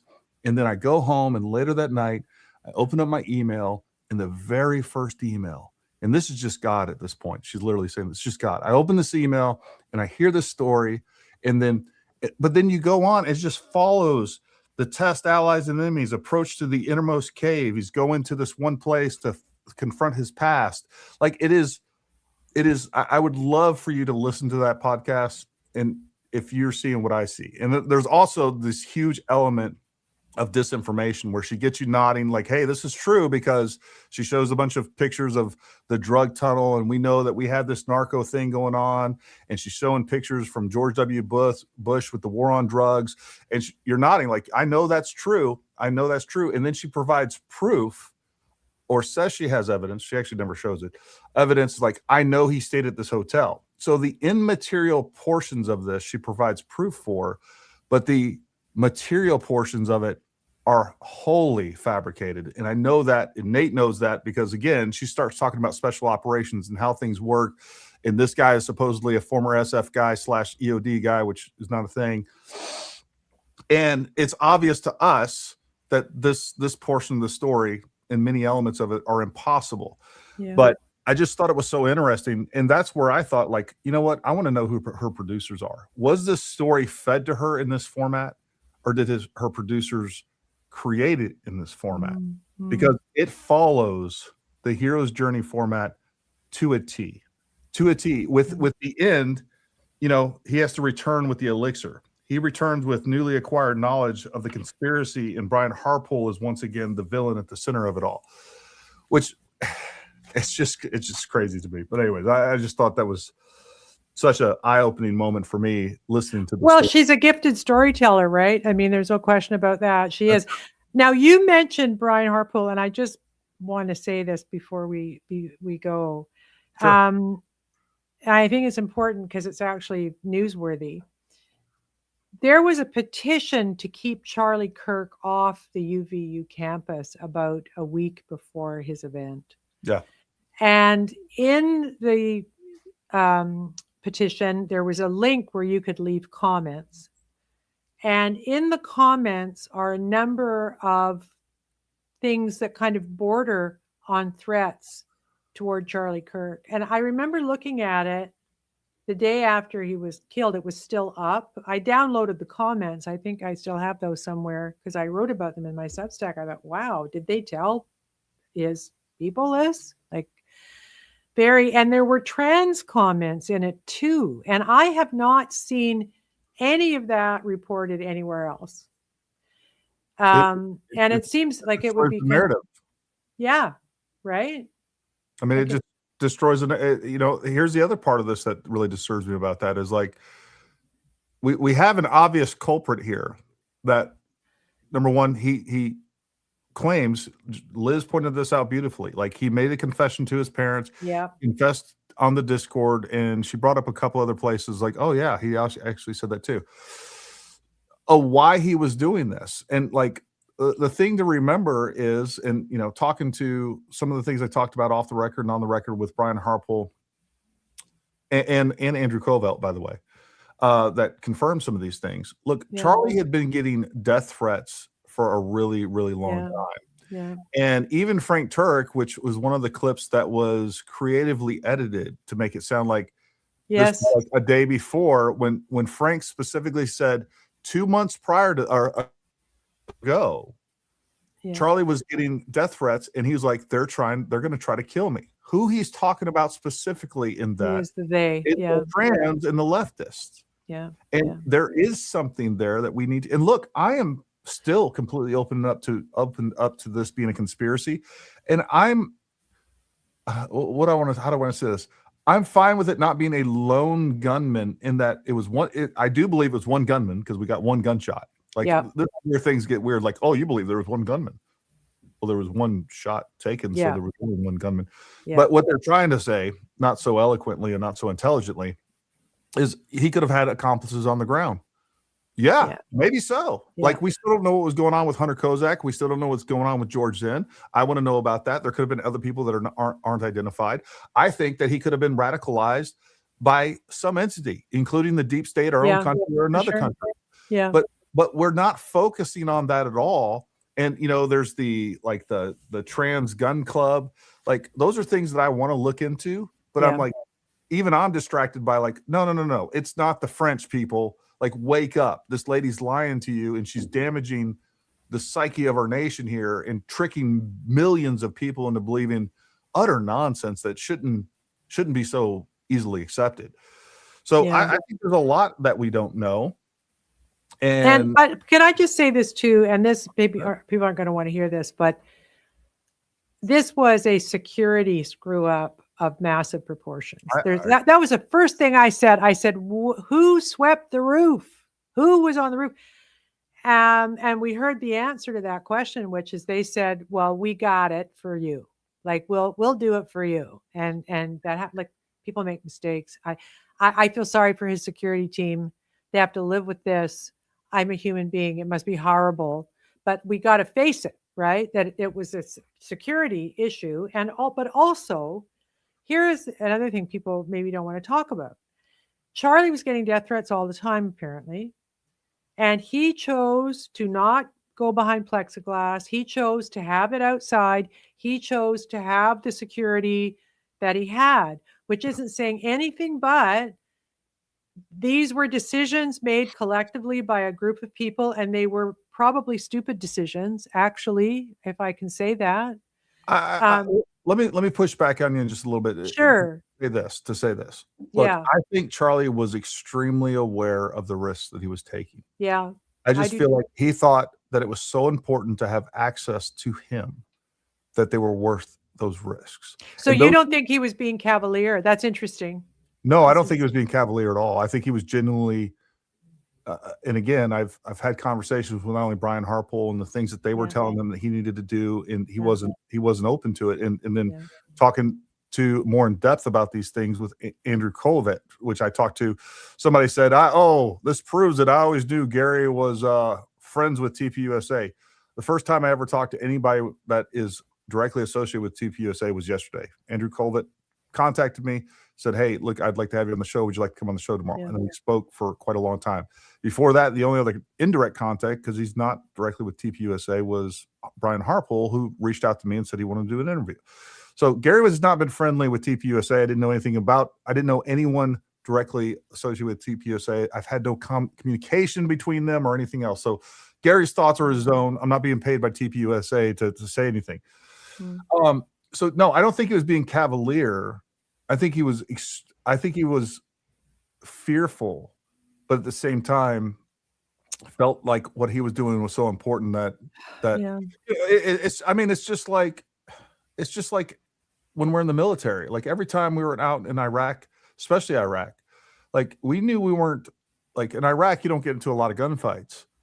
You travel the roads and you get blown up, and you're constantly, but that doesn't mean you don't leave the wire. Like, you got a job to do, and you know you're always at risk, and you do it anyways. And yes, you're fearful, and you're doing everything you can to mitigate that while putting the mission first. When you're prioritizing the mission, there's risks that have to be taken. And I think that's the way that Charlie looked at it.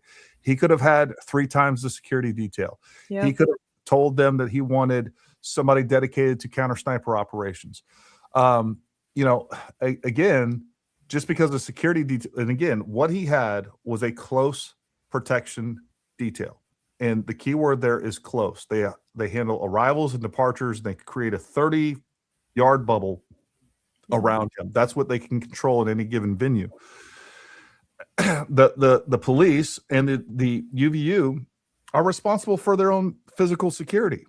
Like, if somebody walked in with a suicide vest and ran up and blew everybody up, was that their fault? Like, the other thing that's lost in this too, ultimately, what people expect is Charlie Kirk to have a Secret Service scale detail that you would only be able to provide the President of the United States. He should be in an armored car. He should arrive. They should have authority to go through and sweep the entire building, because we have a roof that was left unoccupied, and was not covered. But the other thing that there was that nobody talks about was there's plenty of rooms with windows that were empty that he could have gotten access to. And what was Brian Harpole supposed to do with his 13-man team and 3,000 people in that courtyard? He's supposed to actually go through, clear all the rooms, and then post security at those rooms to make sure they're not filled. Like the roof and all the other stuff, the physical security, it was a given that was UVU police department's problem, and that was their responsibility, and they couldn't do that. And it, a lot of people are Monday morning quarterbacking this, and I understand that, but they're Monday morning quarterbacking the game that they don't even understand the game, and they project.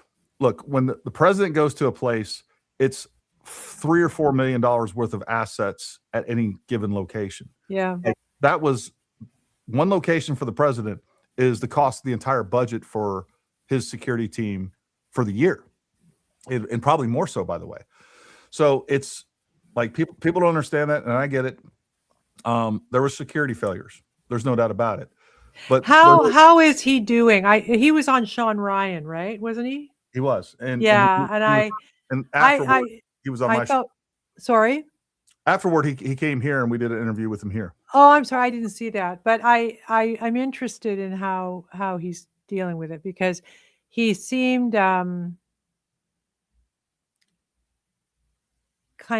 he seemed a bit defeated. I felt sorry for him.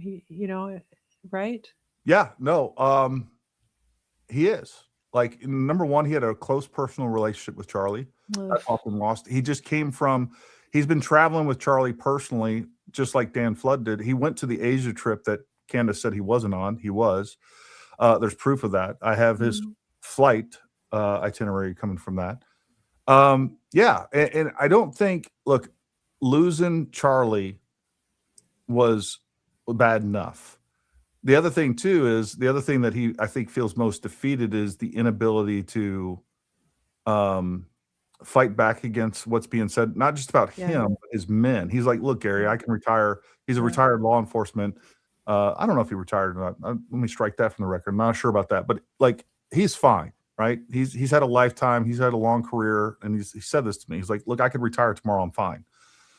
But these men that everybody else are claiming that killed Charlie, that were complicit in killing him, didn't offer him aid, said they took him to the wrong hospital. All of these things are provably false. Like, those guys have to live with that for the rest of their lives and the rest of their careers. Yeah. So that's his what's motivating him is like, I don't care about me. Like, but also it's like he's got a family. He's got 2 young daughters that now have to live with someone that people are claiming they will never ever get over it, those guys, ever, right? And but here's what I would like, and maybe you could talk to him about this sometime. It would be really great if after the trial, when they can be really public about what happened, if they did an after action report so everybody could learn from that event. I think that would be terrific. Like, why was Charlie not wearing an armored vest? Why did he make that decision? Why did you choose that? I think people could learn from that, and I think it would go a long way. And I have that answer for you. I've been told exactly what he said multiple times. Because about what? About the vest? About a vest. His wife was trying to get him to wear a vest. His entire security team was trying to get him to wear a vest. Andrew Colvett and the other staff at TPUSA was trying to get it wear a vest. And basically what I've heard from all of them in one form or another is that he didn't want to project that he was afraid. Yeah. He didn't want them to, all these people that were constantly attacking him, attacking TPUSA, he didn't want to give an inch, cede any ground that and show them that he was afraid of them. Yeah. And he wasn't willing to compromise direct access. Again, one of the things that Brian Harpole talked about is, they have this rope line, and then they have this channelized area where they let one speaker come up at a time. Charlie insisted that there was a gap there between where the microphone was, so that there wasn't even a railing at waist level. He felt was too much separation. So that's how, and that's how corporate security works. As a private security detail, you do what the client tells you to do, and you don't have veto authority. You don't get to a venue and be like, Charlie, this place is not good. Like, we're canceling this event. He'd laugh at you, be like, go get your shit, put it in the truck, and I'll have another security detail here in a few minutes. And that is how that works. You do your best. Your client is putting himself in danger, and then you have to put yourself in danger to mitigate his risks. And that's how that works. And we can pretend otherwise, and we can, armchair quarterback this stuff all to death. But it's just, the fact is, I could come up with 50 different ways that even if you had drones, even if you had 3 times the amount of security, how to get to Charlie if you wanted. And it doesn't, and yeah, I'm a former Green Beret. That's fine. But there's lots of people. It doesn't take much imagination to identify security vulnerabilities and exploit them. It's not that hard. Security is mainly as a deterrent, something like that. That's just the truth of it. And they do their best with the limited resources and capabilities that they have. Well, it sounds to me like you're saying also that Charlie just didn't want to live that way. And I totally understand that. Like, he just didn't want to live that way. No, that's a great point to make. Why don't we do this, Trish? Why don't we go through some questions? And I think we covered a lot of ground. I don't think we even scratched the tip of the iceberg. We definitely need to have you back. I think we could talk at least another 4 hours. But let's get to some questions, folks. What we'll do now is again, I'm going to prioritize the super chats. I will try to get to as many of the live questions. I've tagged a few in here as well as I've seen. So we'll go through there. Why in the world is there no lawsuit or charges pressed? This question came up when we were talking about Candace and some of the things that she was doing regarding that opens her up to legal action. I think there will be. All right. There will be. There are public figures. They expect to be ripped apart by the public. You sign up for that when you put yourself out there. Yeah, to some extent. But what you don't look, we have freedom of speech, and that's a very precious thing. And I don't think it should be limited. That being said, what we are is a society that should be civilized, and we should self-regulate. And there is what you have the freedom to do and what is morally correct.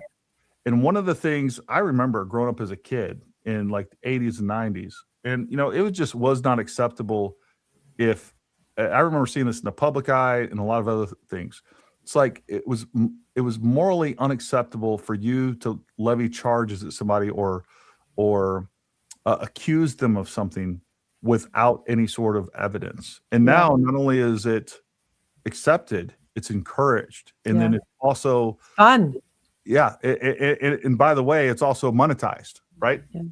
So there's an incentive to do that. Yeah. And Trish, you jump in on any one of these. Well, I just want to say something about Anastasia.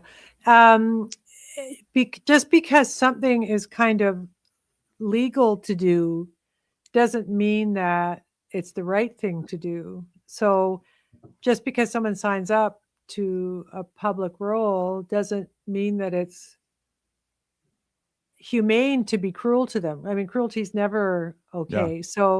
So that's my view of that. And I think you said it really well, Gary, that there's sort of the moral thing and the legal thing and the free speech thing. And I'm a total like free speech fanatic, even going too far. I think we should protect Nick Fuentes, even some of the things he says. Yeah, I agree with that. But I also think as human beings, we need to be nice to each other. And I just think picking on a grieving widow is really bad. As I said, she's done a couple of cringy things. Her comms people need to work with her a little bit better, but she doesn't deserve what she's getting at all.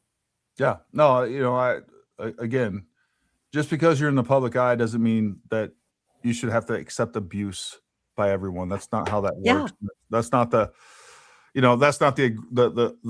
social agreement that we have in this society. It shouldn't be anyways. All right. Yeah. CJ, get to 20 Paramount Tactical Bears. Thank you, CJ. CJ, again, I say it every time. It's worth mentioning every time. He spent so much time and money helping us put together our 3D model and help us make that available to the public. I can't thank him enough. Onigoroshi. Candace comes across, we covered that one. I felt guilty grappling why looked forward to developments on the case and then borders on entertainment. I watched Charlie long before he died. Look, I think this is very interesting no matter which way that you look at it. I'm constantly waiting for new material. You know, I remember the early days when we were new photos, new video, because I wanted to find out what was going on. So there was an interest there. And it's whether you want to admit it or not, there's some exciting elements to it. I wouldn't say that I was entertained by it, but I understand what you're grappling with there. I think a lot of us are like, but we can't look. The only thing that's important is the truth, man. Like we can't set that aside and look for our truth or what we believe. Like it's not how it should work. And it's disappointing that it's turned out that way for so many people. I think we should be focusing on the far leftist group that might be in collusion with TR. All that is being lost because Candace Owens has beef with the Macrons, is bitter, and then also has a real I don't know, thing with Israel, right? There's definitely, look, and I've said this before, I'm completely indifferent to Israel. But I do think that there's a problem where you have this demographic of people that think Israel and Jews are behind everything. I have a problem with I have no problem with you criticizing the Israeli government. I have no problem with you criticizing AIPAC. I think there's bigger problems than AIPAC when it comes to the different lobbyist groups out there. But I get all that, but I do think she has a fixation with Israel too. I think that's rolled into it.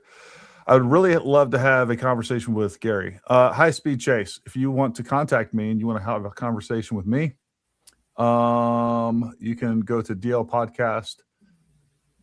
You can email me at dlpodcast@ParamountTactical.com. The other thing you can do is you can contact me on Twitter. I saw some of your other comments. You seem to disagree with me. I would love to have you on. I also want to make sure that you have a compelling argument. I've kind of had some people on that disagree with me, or we're going to present some other things, and I'm just like, I feel stupider for having you on. I would like a real conversation for you to have your facts together, and I would like this to be an engaging conversation. And if you can meet that, I'd love to have you on, quite frankly. So I'm all about it. The last thing I want to do is just have people on that I agree with all the time. Yeah, that's boring. It really is. Yeah. I like arguing. They are all legit questions, just like Charlie said. Always ask questions because that's what keeps us free. No, I disagree with that. They're not all legit questions. And some of the things, number one, like, did 2PUSA murder Charlie? That's not a legit question. You don't have any evidence, and that's not even what she does. I'm tired of people insulting my intelligence when I'm listening to a clear accusation, and I know it's a clear accusation. It's not just me thinking that, because everybody in her comments that supports her, I've literally had hundreds of people come to my comments and said, hey, you know what? Candace proved that TPUSA was involved in Charlie's murder. Yeah. And I'm like, send me a link, please, because I want to see this. Yeah. And then I go watch this link, and it's this weird, vague suggestion that everybody that is following Candace takes as definitive evidence and proof, and it's embarrassing. It literally is embarrassing that somebody would say, she proved it today, definitively. Like, just stop. Well, the just asking question things, just so I can be more clear, is that it is McCarthyism, right? It's like, are you now or have you ever been a communist? Or, when did you stop beating your wife? Like the accusations in the question. So that, and what's wrong with this, and in a sense, is exactly this framing, because there are a million legitimate questions to be asked. And I think she's asked a few of those, but a whole bunch of other stuff is not a question. It's kind of an innuendo, and innuendo when you hear it, because it doesn't feel good to be listening to it. You're like, ooh, I don't know about if I should be hearing that, Yeah. And there's a bit of that stuff going on. And And so it's not just about asking questions, and questions are the bedrock of a democracy. So framing this as that is not good. I don't agree with it. Well, the other disingenuous part of this all that's really bugged me, if she really wanted to get to the truth, there's some like, and maybe you can affirm this given, your history as an investigative journalist. Like if you want to find the truth of something, I never went to any sort of investigation school or anything else, but there's just common sense. Like if I want to know what happened, I probably should go there. And she clearly has the resources to go there. And she's never left her pampered ass off of that freaking studio. Like that's a problem to me. Like that is a clear indication of a lack of just being genuine and honest about it. The other thing that just would make sense is like, go talk to a bunch of eyewitnesses. Number two, show everybody, like, don't hide evidence. And, one of the things I saw when going back and through and watching the episode where she goes through the charging documents, she omitted, or her producers omitted, so much information out of that shows that's dishonest. Also, when you're saying you have to be Spider-Man to climb the roof, when in reality all you got to do is walk over a rail, that's disingenuous and dishonest, and it shows you have an agenda and you're not trying to get to the truth. So I think we have a lot of clear indicators that this has never been, intellectually honest to begin with. Well, something, and I think the podcasting format is not the right format because, or at least that podcasting format, because with her, she's got a lot of money and she ain't stupid.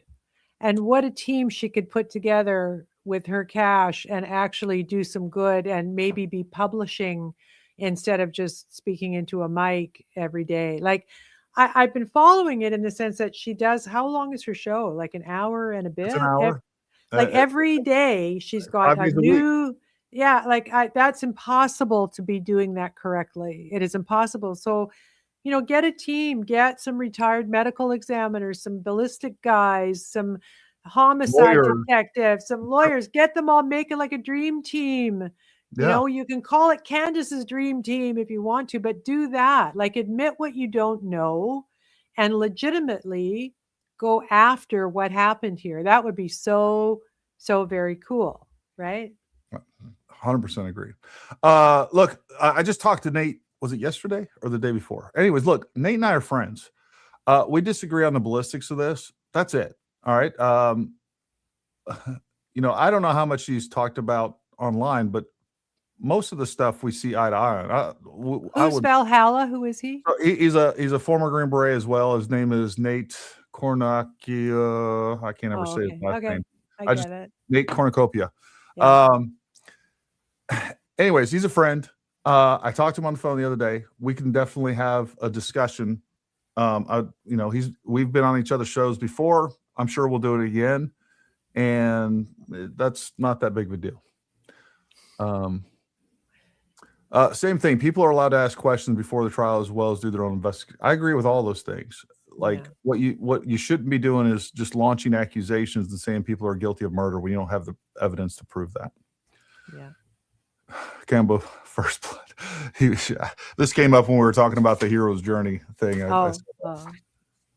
Amanda Middleton, 6987. Thank you very much. That was a very generous super chat. Thank you.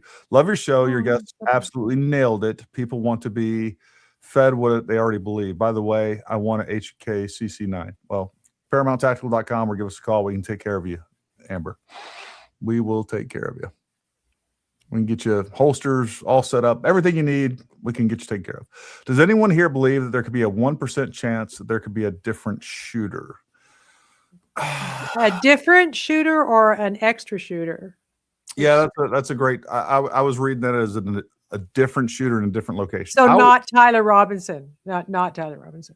I read that originally as like a different shooter in a different location.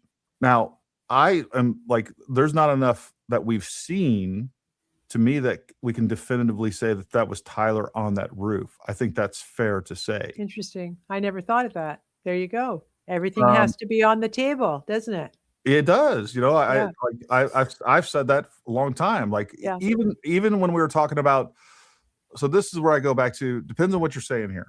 If you're saying, do I think there's a 1% chance that there was a different shooter at a different location? I will say I don't think there's even 1% chance for a couple different reasons. Number one, when you go to that place, it's so much smaller than you realize. And then you start looking, you're standing there in the courtyard and you're like, wait a second, they're saying that a person was there. And it's like, I don't know, maybe a length or two of your house where the person was up on this supposed balcony and there's people all around and you're saying that they wouldn't have seen.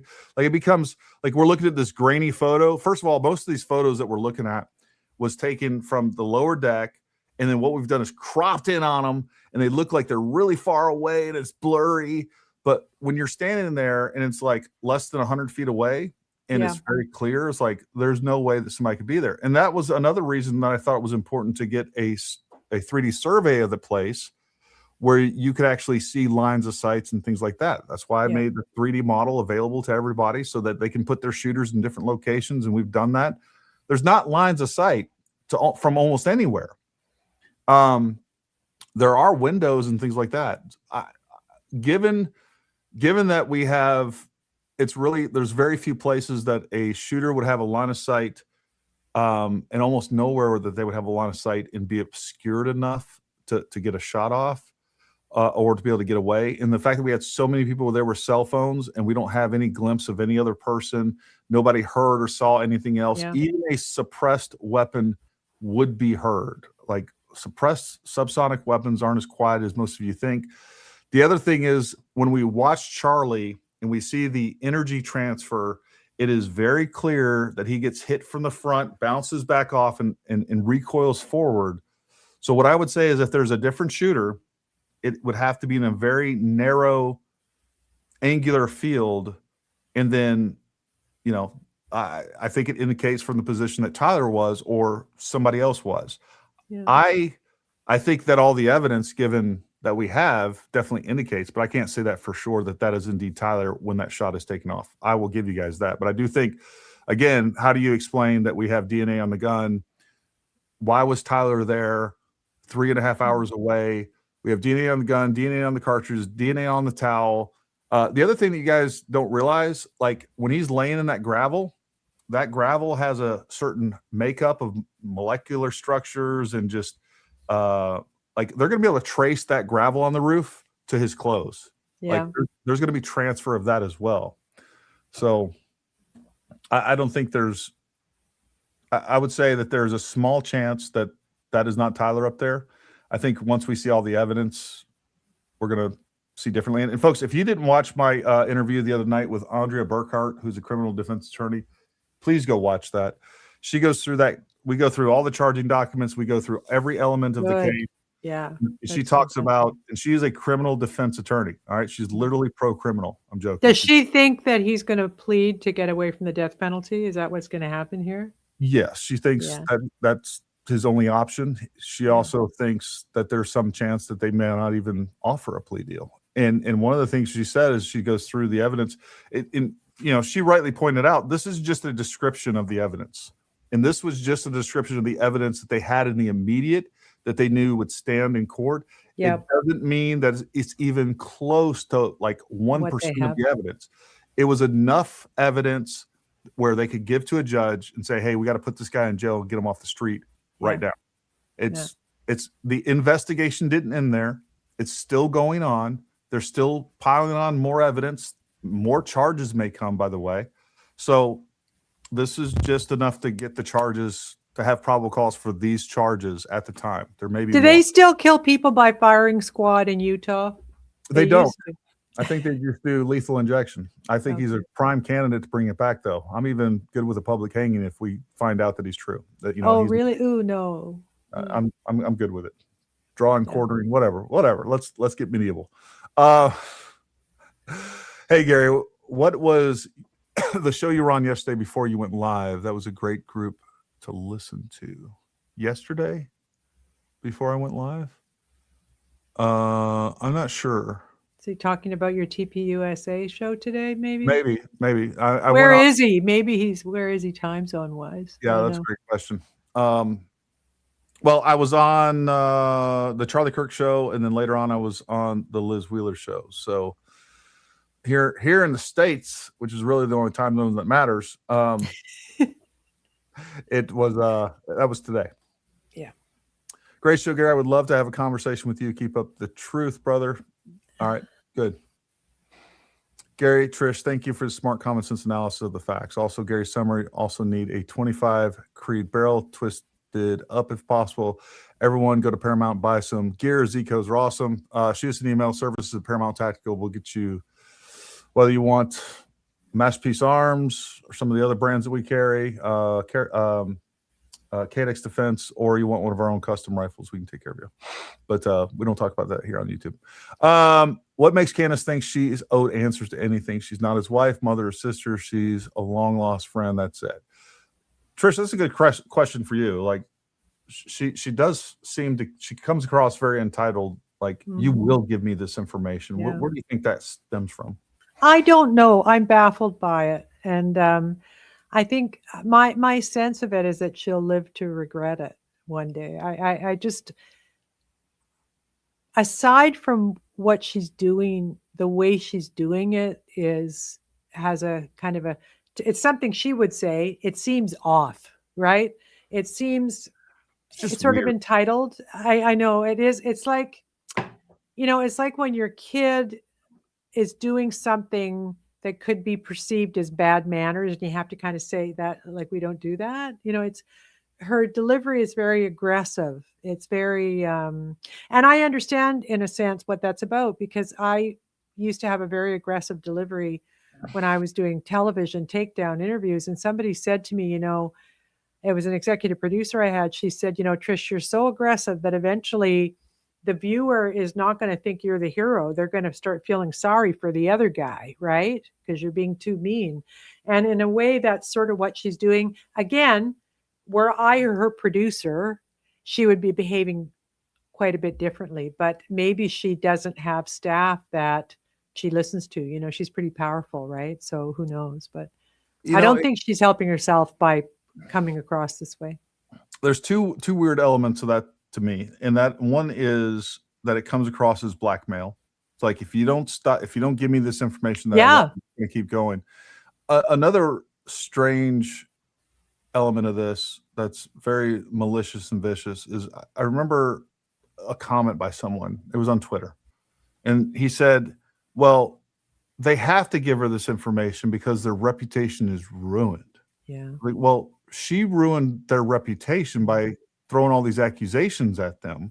So it's like the arsonist that starts the fire. It's like, you killed Charlie Kirk, and now, like, everybody needs to stop giving them donations, which is what she said. She did say that. She was clearly on this bend to destroy TPUSA, and it's like, all you got to do to get me to stop is give me everything I want. So you damage their reputation, and then you blackmail them because you're going to continue to damage their reputation if they don't give you all the information that they want, which, by the way, most of which they probably can't give them because of gag orders, and or just like they've been advised not to by their lawyers. So it is an odd thing to. It is a very strange phenomenon, and I do feel that 6 months from now there will be big discussions by smart people about what's happened here. Are you going to go to the trial? Will you cover the trial? I'm waiting to see when that is. I want to try to get there. I'd also want to figure out, like, what kind of access that I could potentially get, if I could actually look, if I could sit in on the trial. And well, it should be open court, friend. I mean, that's democracy. I don't know if that always works, though. That being said, if I can be on the trial, I'm going to be there. I'm going to be there. I'm already Me making too. plans. I'm hoping I can go. We can be friends and have coffee together. That would be support each other. Yeah, I would love that. I would love that. But the one thing about covering trials like that, especially long ones, is that the air in courtrooms tends to be awful. So by about 10:30 in the morning, you're falling asleep. Most of it's boring. Yeah. Right? There'll be some really exciting moments, but a lot of it's boring and you're kind of sleepy. It's actually a really long day because you're in court all day. And then if you're, for instance, writing for a newspaper, then you got to crank out your story. So you're in court, then you go back to your hotel room, then you write for 4 hours, you file your story to your editor, and then you get up and do it. It's really a very grueling thing. You would be podcasting every day, I'm assuming, from there, right? If we end up going, I think this is a really good plan. What happens is you go one day, and then we debrief each other. Yeah. And then on a podcast, we live stream it, and then I'll go the next day, and we can tag team in and out of there. I think that's great. Super fun. I'd love that. Be really cool. Jengus333 says her very first video hurt me because what wife says that another woman's husband is her very best friend. Like that is another thing that my wife has pointed out too. Is like, who says women get it? We get it. Like, who says I was his best friend. And sources tell me, by the way, that hasn't been the case. Number one, that was never the case. And number two, Charlie has been avoiding Candace behind the scenes for a really long time. He maintained a friendly front, but that's not what was going on behind the scenes. I'm just telling you, sources have told me that their relationship was not close. It was not good. It was not amicable. It was not friendly for a couple of years leading up to his death. So I think even that part of it is a lie, which is indicative from her text messages. Why doesn't she have a bunch of text messages from Charlie from 2024, 2025? Yeah. When I think the newest one that she released from him was like 2018, something like that. Well, let me just weigh in. And this is purely, I'm just analyzing women here. Mm-hmm. I don't have any special knowledge of this at all. So I'll say that. I don't have the ability to analyze women. I can tell you that. Yeah, it's hard work.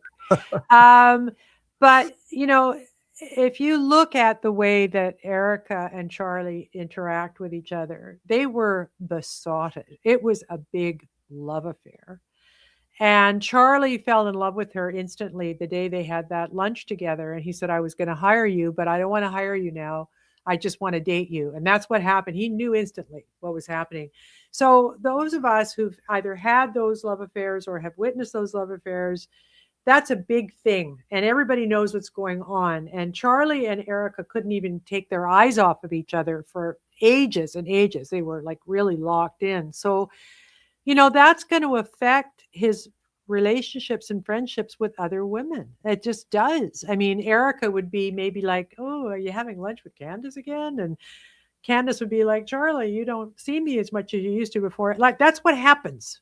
Yeah. Right. That's what really happens. So I wouldn't be surprised, and I have no inside knowledge, if there wasn't a bit of a cooling off once he met this blonde bombshell who completely captivated him with her beauty and charm and all the other stuff she had going on. Plus, she's smart. She's smart. And I guess it didn't really dawn on me. When she had released those texts about him asking what kind of shirt he should wear for this date and all this other stuff, I was like, okay, well, that's kind of weird. I don't like that. And then like 3 or 4 days later, my wife, she's like, did you see what Candace released? Women get it. What? I know. I was like, she's like, she showed these texts of Charlie going on a date with another girl. Like, she knows her, his wife is going to see that. I'm like, she's like, that's disgusting. Do you understand? I'm like, I guess I don't. I guess I was lost on me a little bit. I understand it, I guess now, but at the time I didn't really. I was like, yeah, that's real tacky, I guess. But she's like, that would, like, I would, if it was me and that happened to you, and this was like, I would be at that girl's doorstep, like pulling her out of the, she didn't say it, but I read it in her eyes. She was telling me, I didn't know, but No, I know. When you know. Ask better questions if they want better answers. The other part of this is, okay, it's ask questions, but only accept the answers that you want, and completely, even people on the Candace side, they'll go through and they'll say, oh, the charging document said this. Yeah. But then when you bring up the charging documents, they're like, oh, that Fed slop. Like, you just referenced the charging documents talking about something that confirmed your bias or what you wanted out of this. But then when I showed you, like, oh, did you see the DNA evidence? Did you see this, and this? And the fact that the parents said that he confessed to them and the parents turned them in. Like, out of all, like, we could have stopped right there for me, because I can tell you right now that if all the stuff in the charging documents weren't true. And in these charging documents, me as a parent knew that these charging documents said, my son, hey, his parents freaking came in and said that he confessed to them, or it says something along the lines of there's some qualifier in there. Fine. There's nothing that would stop me on this planet. I don't care a gag order. I don't care what it would take. I would be in front of those cameras telling you, my son did not do this. I do not think he did this. I didn't say any of this stuff. Like, these people are trying to put my son to death for something that he didn't do. And we just saw his parents in the courtroom crying. You didn't hear them screaming like, he's innocent. I would. Like, anytime I got the chance, I'd be like, this is nonsense. That was such a heartbreaking story too, wasn't it? Because really I just thought what cool people his parents are, because the way I understand it went down, and I haven't rechecked this, but that his mom saw the photograph of him and said, is this you? This looks like you. Yeah. And he said, yes, it is. And I mean, imagine his poor mom and dad. Oh my God. And then they call the police to come and take him. And they're, obviously wonderful people. I think that's important because there's still people that haven't read this. Robinson's mother stated the following to police. On September 11, 2025, the day after the shooting, Robinson's mother saw the photo of the shooter in the news and thought the shooter looked like her son. Yeah. Robinson's mother called her son and asked him where he was. He said he was at home sick and that he had also been at home sick on September 10th. Robinson's mother expressed concerns to her husband that the suspected shooter looked like Robinson. Robinson's father agreed. Robinson's mother explained that over the last year or so, that Robinson had become more political and had started to lean more to the left, becoming more pro-gay and trans-right oriented. She stated that Robinson began to date his roommate, a biological male who was transitioning genders. This resulted in several discussions with the family members, but especially between Robinson and his father.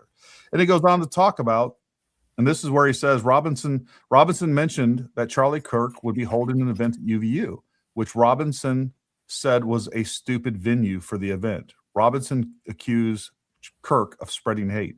And it goes on to talk about that the parents talked him into not killing himself. Yeah. Like that to me, forget about the evidence, all the other stuff. That's the most damning part to me.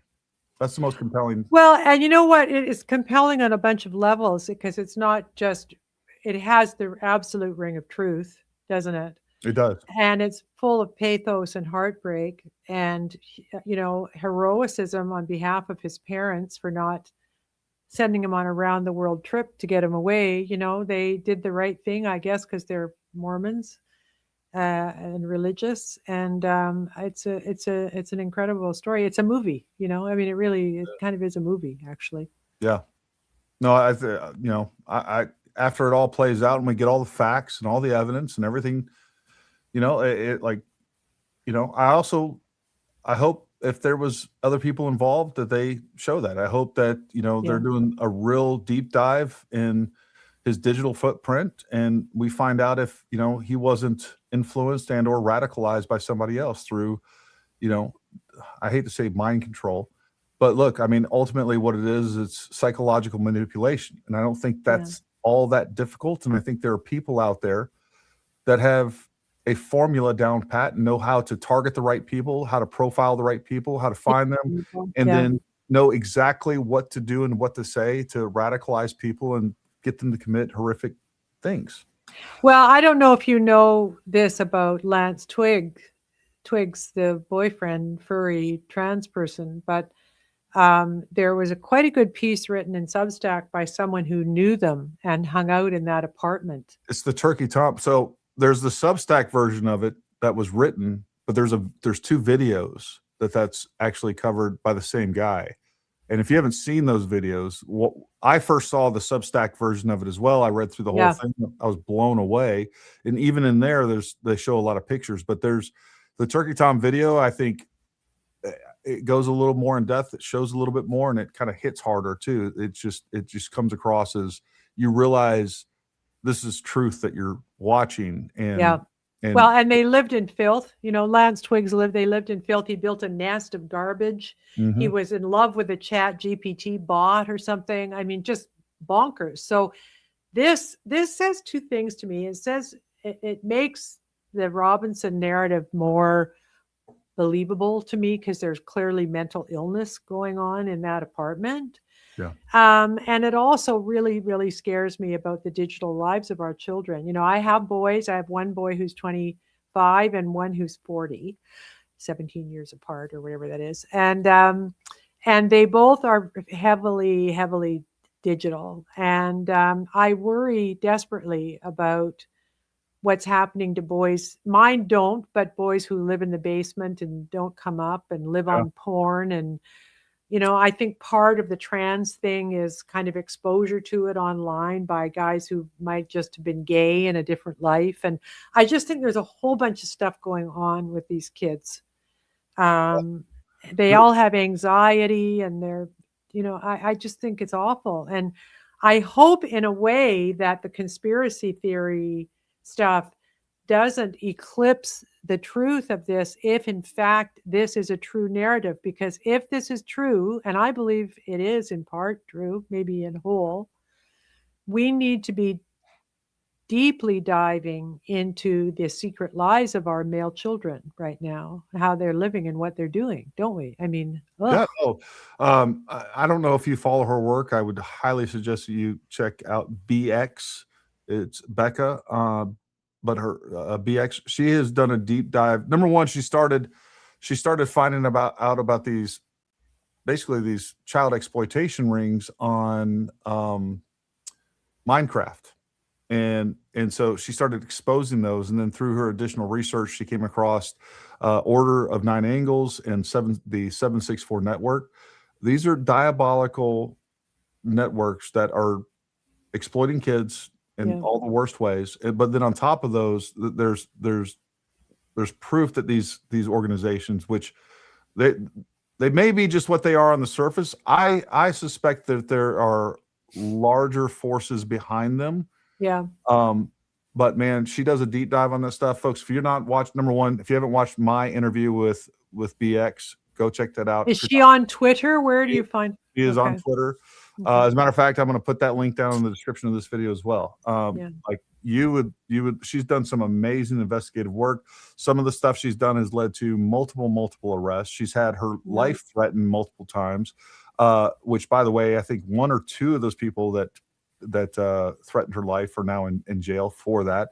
Like she has done a lot of good work exposing this stuff. And when she was doing this, just talking about this on YouTube, without it, she didn't get a strike. She didn't get a warning. They just pulled her channel and said that she was promoting, what'd she say, radical violence or something along those lines. Just yanked her from YouTube. Yanked her from YouTube. And she was banned from X before Elon took over as well. So you can find her on Rumble, but she has a lot of good content. I think most of her content is on X. And I think great. I think you would love talking to her. I'm very interested in this subject. I think I saw Scott Galloway on Piers Morgan talking about what we've done to boys, and it's heartbreaking. It really is. It really is. I often think Candace is very short-sighted. Eventually the truth is going to be laid out and common sense will prevail. How can she expect to keep her views after this? I said today on X that whatever comes out of this meeting is the way she reacts to this meeting with Erica is going to define the rest of her career or whatever else. I think there isn't a option that she won't lose all credibility. I don't think she deserves it. I would never listen to anything she ever said again. She may, I don't know, recreate herself in some other way. Her husband's extremely rich. I don't know how she has her assets protected and how these lawsuits will end up affecting her. But knowing what I know and the things that she's done, like I have no sympathy for whatever happens short of, I don't wish violence upon her or anything like that. But I don't think she deserves a career where she's giving her opinions about anything. That's my thought on it. Let me just say, I have a different view. I just feel that there's so much wrong in the indie media space right now with people getting things wrong and pitching for, their audience to get the dopamine hit and all the yelling and screaming that goes on. I think people just skate away from these things and move on because the audience doesn't punish them for it. Like, when was the last time somebody in indie media was punished by viewership for being wrong? Like, it doesn't happen that way. It's almost like consuming podcasting now is about dopamine hits and not facts. And I think we have to face that ugly reality right now, that it's perceived as entertainment and people aren't punished for getting things wrong at all. I don't think anything, maybe she'll be sued. I don't know. That's different. But I think from a career perspective that there will be no downside from this. And I hate to say it, but I think I'm right. I haven't looked on X. You know what? Let me pull that up real quick. I'm curious. This person's saying she's already posting on X. Let's just all look together real quick and see what's going on with Candace Owens on X and see if we can get a peek into what happened and see what we got going on there. I'll share this with you guys real quick, and then we're getting ready to call it a night. Eric and I had an extremely productive 4.5-hour meeting that I think we both feel should have taken place a lot earlier than it did. We agreed much more than I anticipated. Of course, we also disagree on various points and people as well. Most importantly, we were able to share intel and clarify intent. I will, of course, have a full rundown for you all tomorrow, and I am currently exhausted, but I wanted to quickly let you guys know that absolutely nothing was held back, and the immediate result was that tensions were thawed. I don't know how someone recovers from. How are tensions thawed if she thinks that TPUSA and Erica were in on it or enabled it? Like, if she said that, I don't understand. But yeah, anyway. I don't know if they're willing to let that be water under the bridge. They're bigger people than I am. I can tell you that right now. Listen, folks, we're going to call it a night.